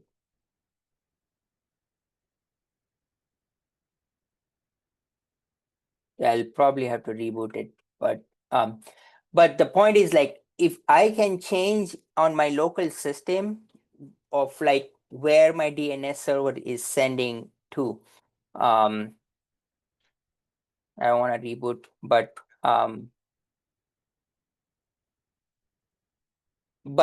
the basically, you can fool your records to go to the wrong server. So if you can hack the DNS server, you can kind of insert yourself in. So that's why DNS is really important in terms of address resolution. So there are several records. The SOA is Service Authoritative Server Zone. The NS is the namespace for a domain. A maps to a host address. PTR maps to a host name reverse lookup. CNAME maps to a synonymous name. So all of these record types, you probably, if you've ever configured your domain with like something like Cloudflare or stuff like that, you will see these record types and they all have a purpose. So MX record kind of, if I send an email to someone at google.com, then a mail server needs to handle it, right? And so the way the name of the mail server is figured out is with MX record, right? And then various service specific records like SRV, like are served by SRV record. Then AAA maps to an IPv6 address, text maps to some textual information on DNS, so on and so forth, right? Like there are like various types of records. There is a security protocol which is built on top of domain name system called DNSSEC, which encrypts a lot of information, and it has a number of additional records, and then what you see on the screen here, and they are very, very interesting to work with. So let me caution. Okay, let's talk about this. Yeah, let's talk about DNSSEC. So DNSSEC are like security extensions to domain name system. So what basically it adds is like for each of these records, it adds like a signature for that record and a key to that record. So you will see RRSig or DNS key records for it. So and we'll take a look at an example here. Let me see, sample attack. Yeah, we'll talk about these in a minute. Okay. Okay. So let's see. Let's take an example. Can someone give me a domain they are interested in?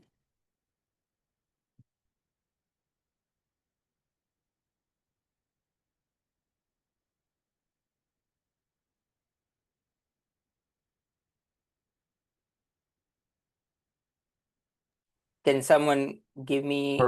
Peralta.edu. All right, let's do it. So dig Peralta.edu, and I'm gonna see if it has DNSSEC on it, right? And so this is the query.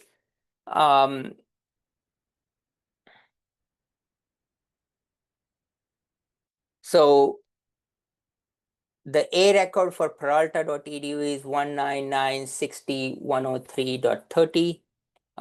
Another host for, there are two computers, is that. Let me see. Okay, I'm gonna add any to it. Or like actually, I'm gonna add DNS key. I'm not sure if they've set it up. Okay, there you are. Okay, there you go. So the DNS key for Peralta, can someone now tell me where Peralta, that DNS is hosted? Microsoft Azure. That's right. So that's the DNS key. So, and I'm going to, so these are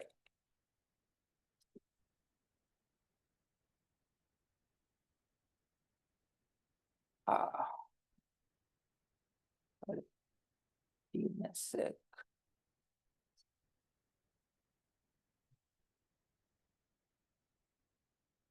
So these are all the keys which are used to encrypt DNS traffic for Peralta. So you see all the things I talked about, or like I briefly showed you about the RSEC, NSEC, all of these, and then we'll talk why DNSSEC is useful.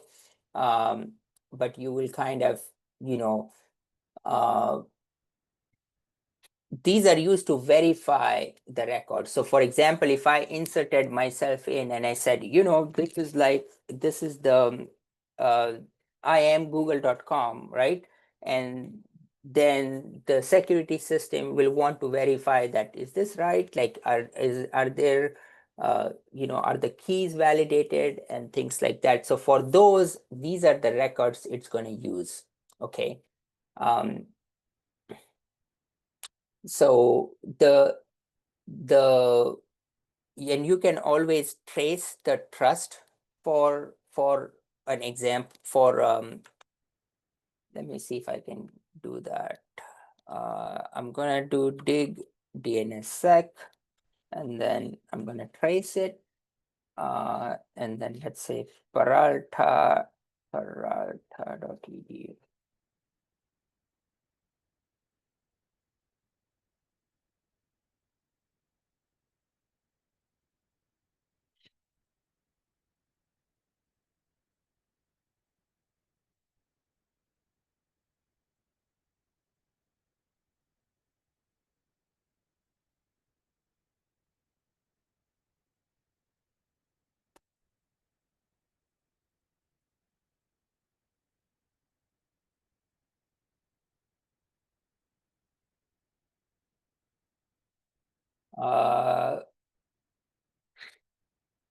Yeah, it didn't get much here.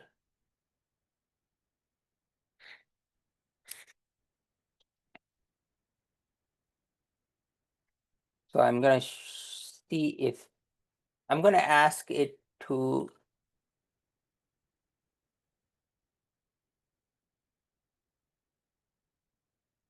Okay, yeah. So I asked it to validate that, you know, that Peralta.edu is like good with using DNS. So it goes through all the signature check, and I'm asking Cloudflare's DNS server to do it. And so this is sort of chain of trust where you kind of, you know, you ask multiple people, is the answer right here? And so a lot of what goes under the hood for internet resolving is stuff like this, which is chain of trust. So for example, I won't trust, like, let's say Comcast servers sometimes, right? Like, or sometimes I won't trust Google servers. Sometimes I won't trust Cloudflare servers. But like the mechanism eventually kind of agrees up. How many of you guys have heard of, like, blockchain and Bitcoin and stuff like that? Right? And so there is like this, all these mechanism by which, like, the chain of trust is happening. So in fact, like now, it's the other way. Now there is a proposal, which was, in fact, it was just published yesterday or day before by Cloudflare and Google, to use Merkle trees, which are like, the trees which are used for Bitcoin, and to establish like single hop DNS trust, because a lot of times the DNS takes like time, right? Like, how many of you guys have sometimes hear, oh, we made the change in the server, give it like 4 hours or like a few days for that to reflect in the system, right? It takes a little bit time for everyone to agree on things. So a lot of that could be done faster by adopting the technology in the blockchain world. So there is a new one, Cloudflare. I think they just published it yesterday. Google DNS Oracle, please. Let's see. This was, yeah, there you go. Yeah, he was just published on October 28th, kicking the internet fast and secure Merkle tree certificates. So this is like a pretty interesting use of that in conjunction with certificates. And so instead of like this whole DNS sec stuff, we use these certificates here, right? Like, so it's like its own mechanism of like how these certificates are kept safe. Why am I not doing? Okay. Okay, there it is. This one.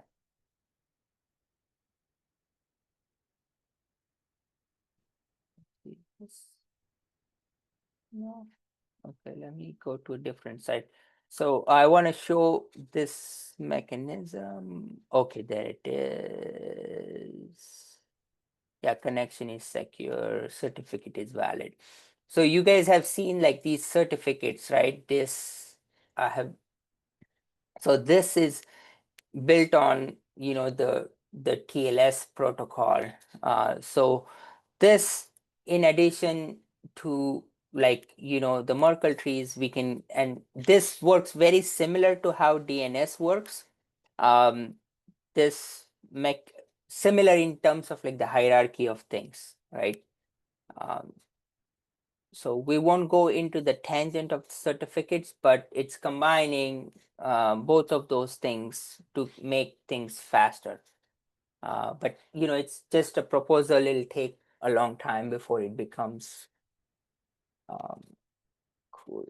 All right. Okay. So the way DNS key works is like there is like a domain.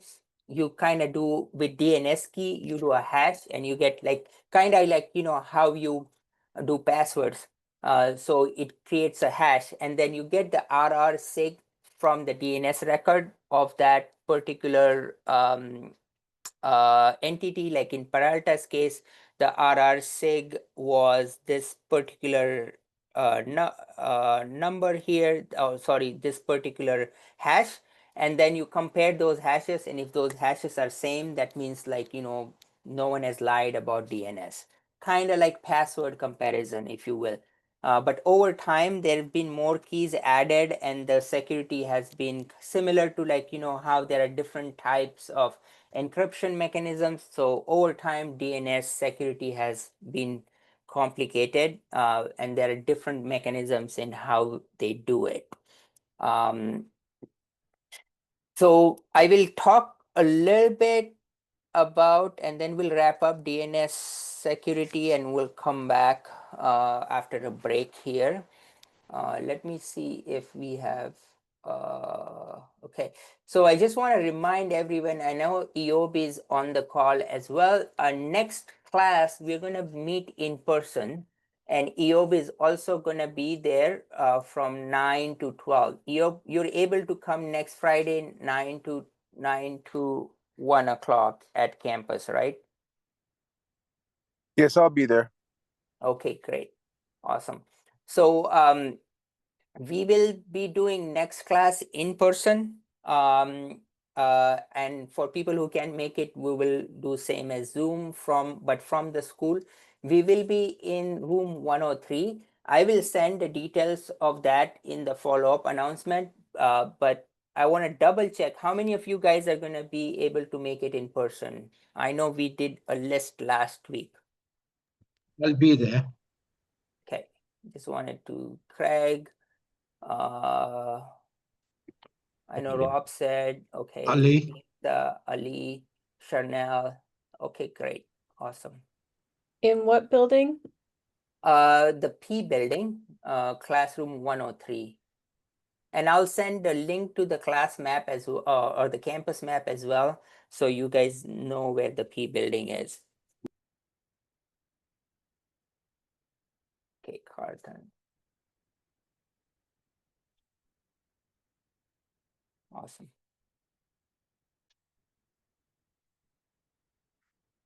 Okay. Awesome. That's a good number. And then meanwhile, between now and next week, and I'll cover this towards the end of class, but since we have EOB here, EOB, you want to talk about your office hours, and what I want to make sure is like each one of the students meets either me or EOB at least once in this class duration. So let me pull up the class list here. Just 1 second. Okay. Yeah. All right. So I have a column here, one-on-one meeting. So just make sure that you schedule some time with EOB or me. I am available right after the class next week and after the class today. But you know, before the end of the class, I want to meet either with EOB or me one-on-one just to kind of see how you guys are doing, where you are at, and stuff like that. So it is one of your attendance requirements. So make time to do it. I will post a scheduling link for me on Discord. And EOB has posted his hours, but EOB, can you remind everyone about your hours again and how to schedule with you? Yes, sure thing. So my availability is going to be on Monday nights between 6 and 8 p.m. And Wednesdays, I can do mornings between 9 to 12 p.m. And basically, I'll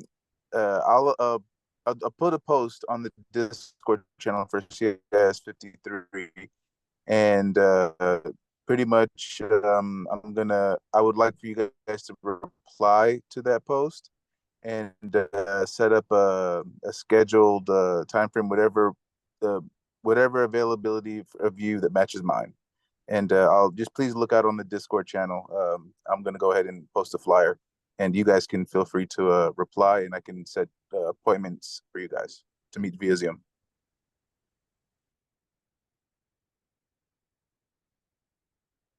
Cool. Awesome. Thank you. Cool. Let me quickly check. Sorry. All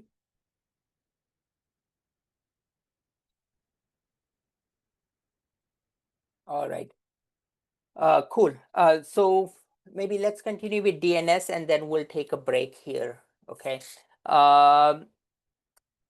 So there are a lot of attacks on the DNS system. Can someone tell me like the one which you're most familiar with?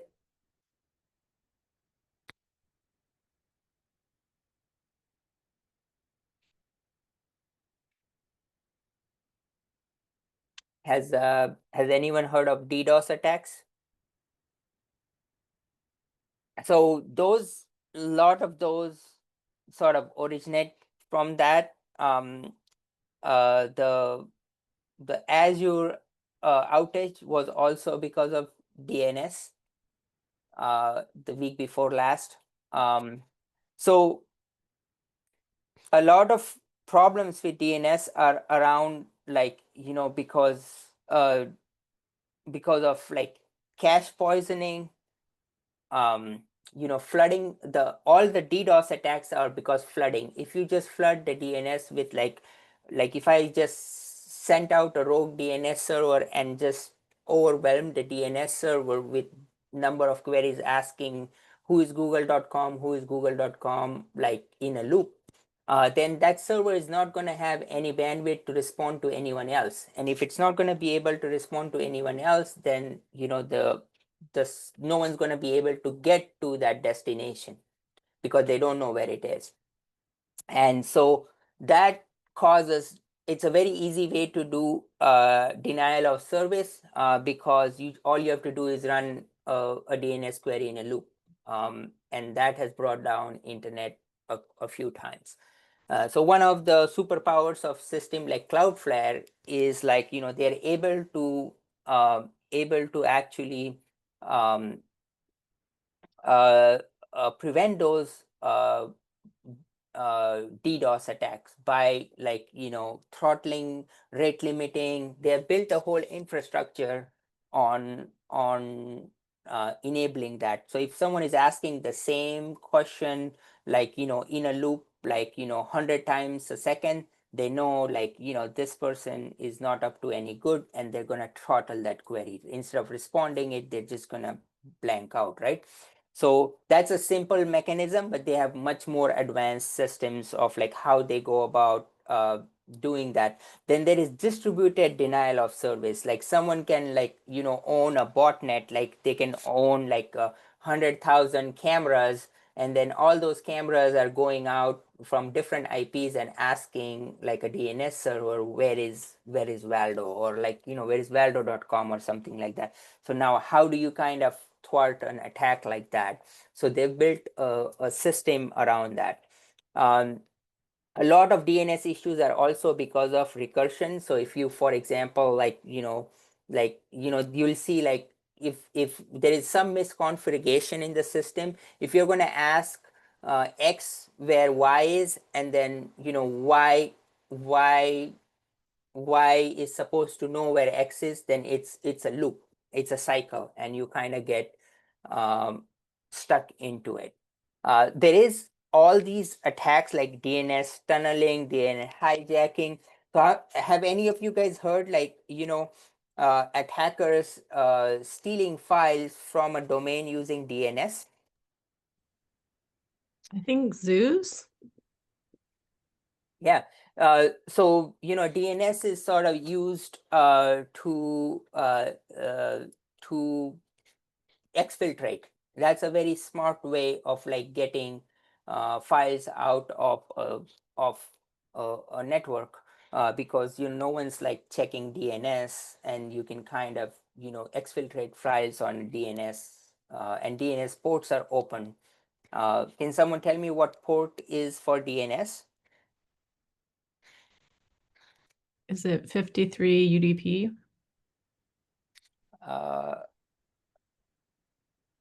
That's right.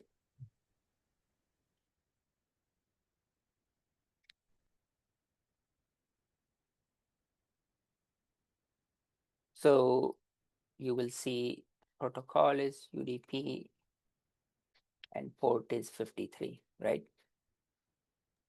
It could be TCP or UDP. Yeah, it could be TCP or UDP, but most people use UDP. But it's port 53. Cool. There is a lot of these DNS attacks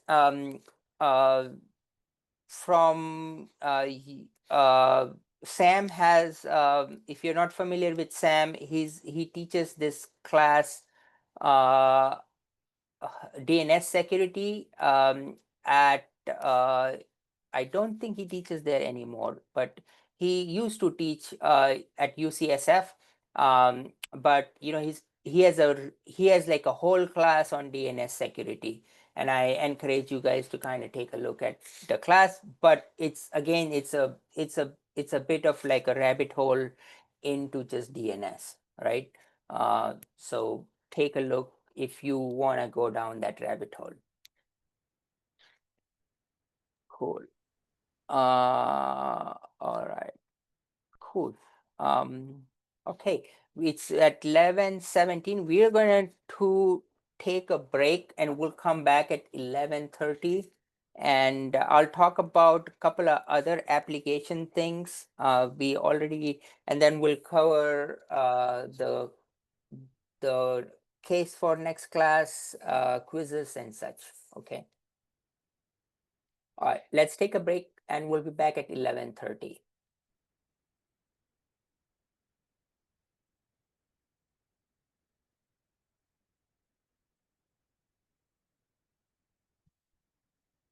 Yes. Yes. Okay. Yes. All right. Okay, cool. So we will come back to review a couple of more application things, but let me first review a couple of things on your assignment. So let me make sure we get review homework. Okay, I'm just gonna add that. So case study is APT one, and I'll review that, and then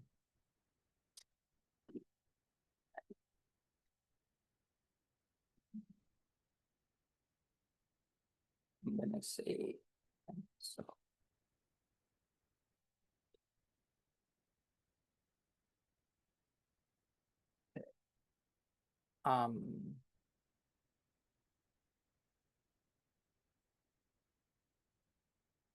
Have lab, and then there is a quiz. Okay, sweet. So let me first start with the case study for next week. So this is live now. So your case study for next week, it's not like a breach, but it's something which I covered in the class today. Research and write about APT1. This is free form. I expect you guys to maybe do 1 or 2 pages. So, you know, I'm just going to say, you know, 1 to 2 page free form write up, at least 600 words. Okay, at least 600 words. How does that sound? So APT1 is the Chinese military unit, and you can kind of cover like how whatever you find about them, how they operate, what they are, and so on and so forth. Okay. And I showed that list of groups in MITRE attacks. Okay.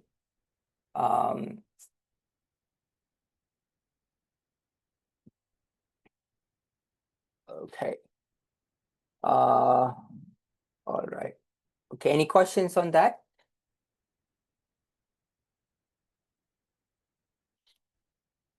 Yes, no, maybe. No. Okay. Thank you. Great. Awesome. All right. So your lab this week, and then I will talk about quiz. So your lab for week 3, it's also live. I just want to make sure the dates are right. Okay. It's due October.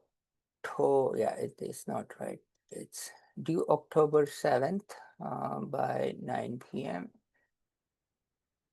9 a.m. Okay, available from today. Okay, all right, okay. I'm gonna save it. Okay, so you have 3 labs. So from your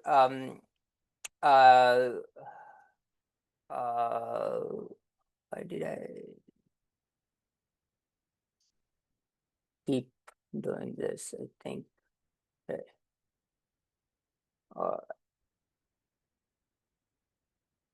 Okay, let's do this from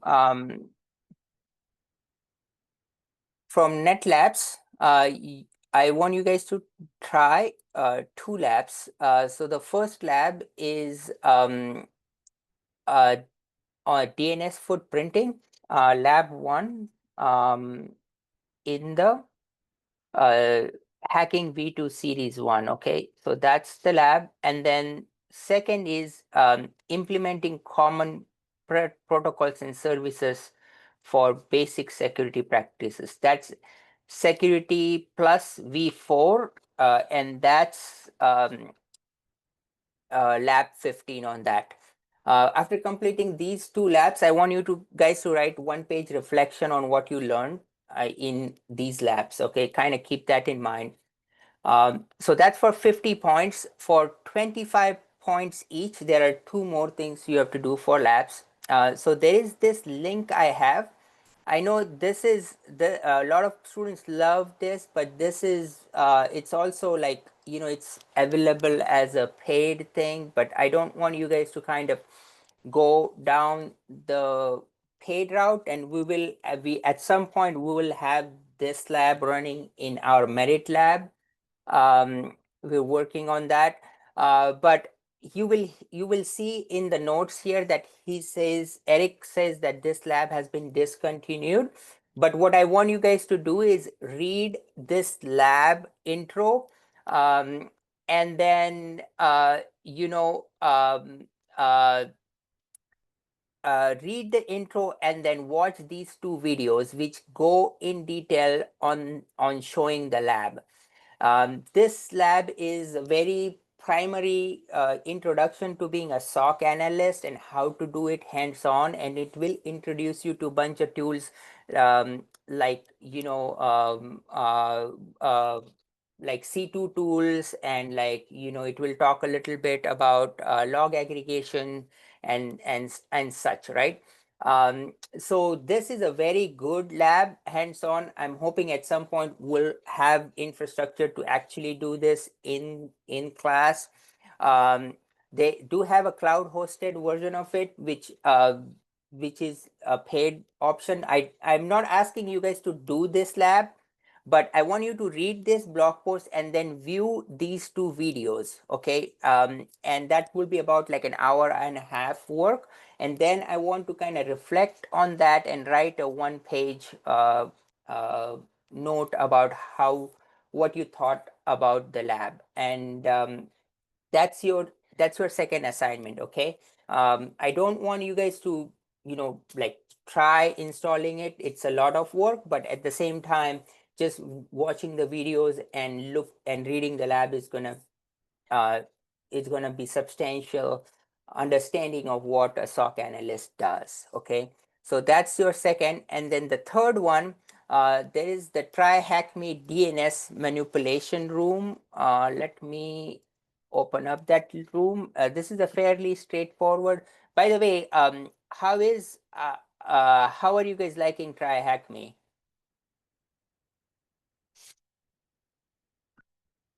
Questions, comments? I see that 95% students are doing it, so I see really good engagement on it, so that's great. Yeah, Davis is saying very good. So, this is like basics of DNS, and this is on, I touched about it a little bit on DNS exfiltration and the DNS tunneling. Both are the attacks on DNS. So this lab will kind of go through into it. Okay, so this is your homework for this class, the labs, the case study, and then quiz was due on Sunday. Your quiz for lab for week 3 will be up.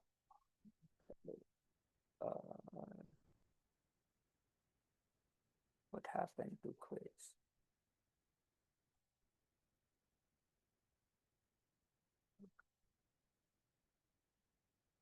Just 1 second, I think.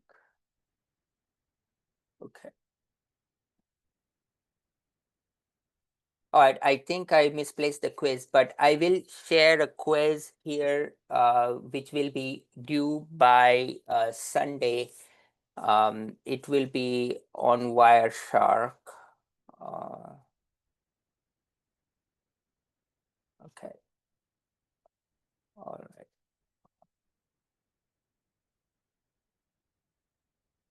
That's weird. Where did my quiz go?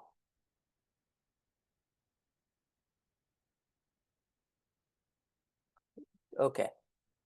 All right. Okay. I will share the quiz in here. So when I send out the announcement, it's like 5-question quiz. I will do that. It will cover content of last class, which is basically Wireshark basics. Okay.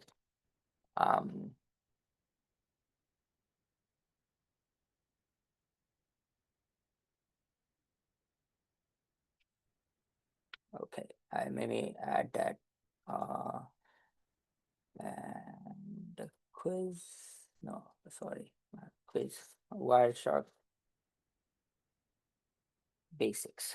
Okay, so all of these 3, so the quiz is due Sunday midnight, homework, the case study is due by next class, and then the labs are due by next class. And a lot of these things we will talk about in the class in person as well, okay?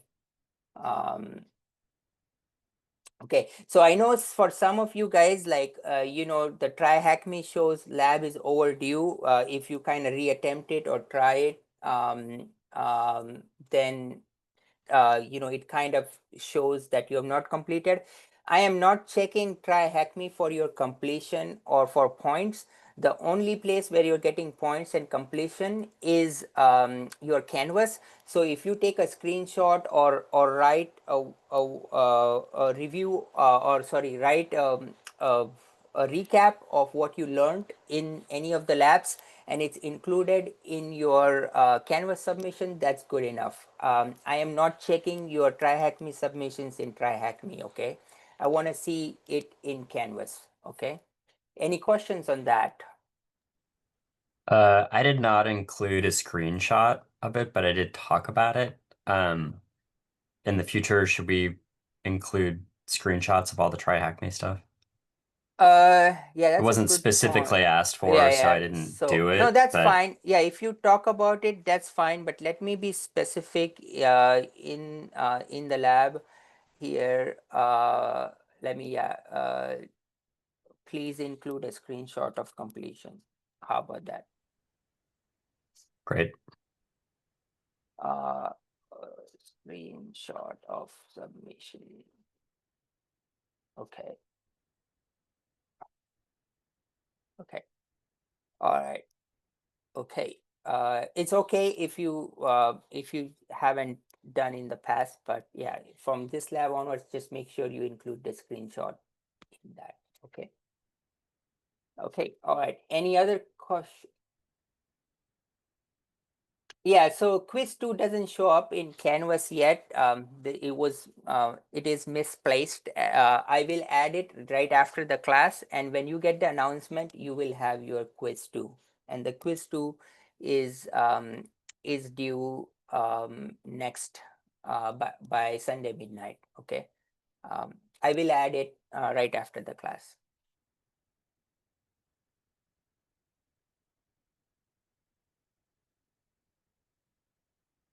Okay. All right. So this is your homework review case study. Okay. Okay, so I just want to check in. Is this useful, like the hands-on part, like anything you guys are struggling with? the workload and such. I want the class to kind of feel more hands-on and you guys to learn more practical stuff. So any questions or comments on any of the work so far? Okay, cool. And please don't miss the next class because we're going to review and talk a little bit about your final like project and stuff like that. So please don't miss the next class, and if you can make it in person, that would be even better. Okay, just want to give you a heads up. You will have about 2 weeks to work on your final stuff, so I just want you guys to you know, prepare for it and have enough time for it. Okay. Okay. Sweet. So this is APT, you know, information. I'm not going to talk about that a little bit. Okay. I'll add this reading for if you want to learn a little bit more about that. I'm going to delete this.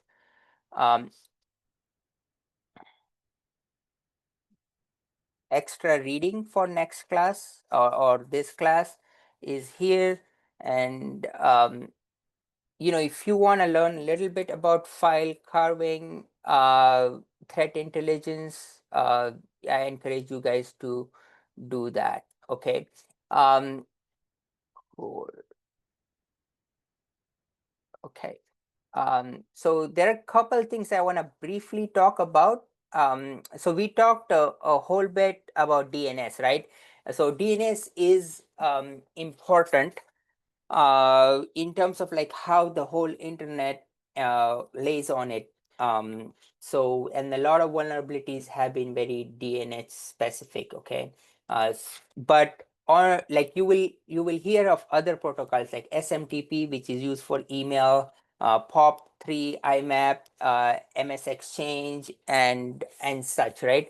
So all of these have their own attacks, like email.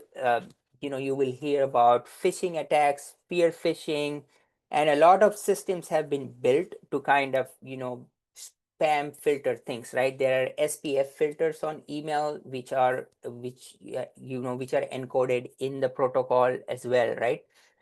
So kind of keep those in mind. We're not going to go too deep into email. It's its own thing. But I want you guys to, like, if you learn one application protocol, DNS would be the big one. Okay. The next one is like file carving. And so this is a very important skill for an analyst, but also it's very useful in forensics and stuff like that.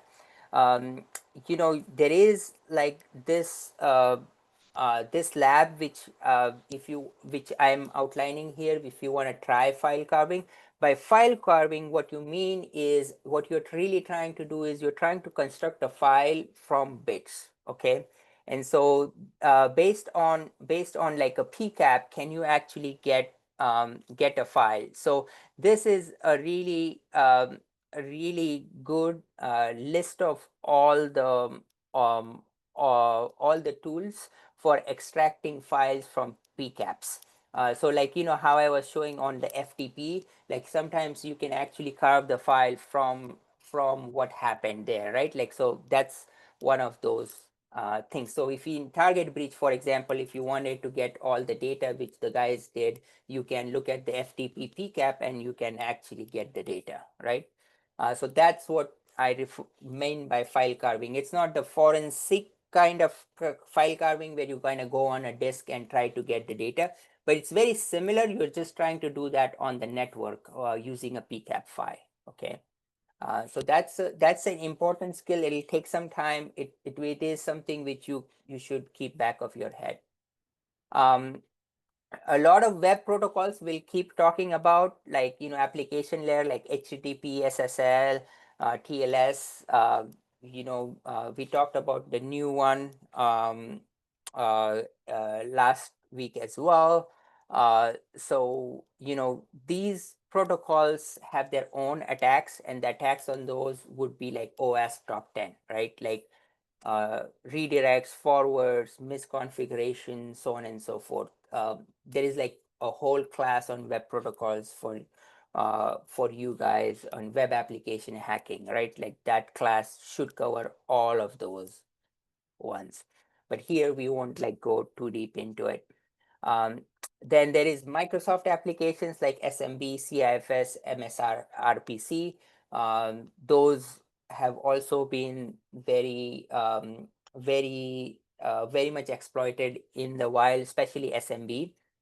So keep that in mind. We're not going to do any SMB exercises in this class, but they typically have huge vulnerabilities associated with them. So here are some PCAPs I'm sharing with you guys, which if you want to try, I encourage you guys to kind of download these and try them. I know like that lab which was up last week is no longer there. The CyberQuest, but you know that PCAP, because the lab is not there, it was no point sharing that PCAP.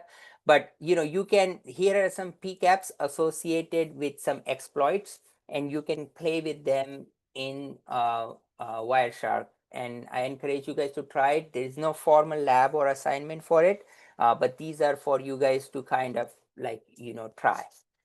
So with that, I am going to wrap up the class and keep a couple minutes for questions. I know you guys have a 12 o'clock as well, but I am going to take a few minutes and make sure your quiz also shows up there. But this is your homework for next class. Next class is hybrid. Don't miss it, even if you're not able to attend in person, because we're going to cover a lot about your finals and then your projects as well. So any questions, comments? If not, I'm going to wrap up, and I'll be back on at 1 o'clock if you want to do office hours, talk about anything, review any of things you're having hard time with. So I'll be back at 1 o'clock, but if not, if you don't have any questions, I'm going to wrap up the class now. Quick question. What was the head count for next week? Just so I know how much. 10 people. Okay. Okay. Thank you. Thank you, Professor. Thank you. Thank you, Professor. Thank you. All right, guys, I am going to pause recording and see you guys at 1 o'clock. Okay.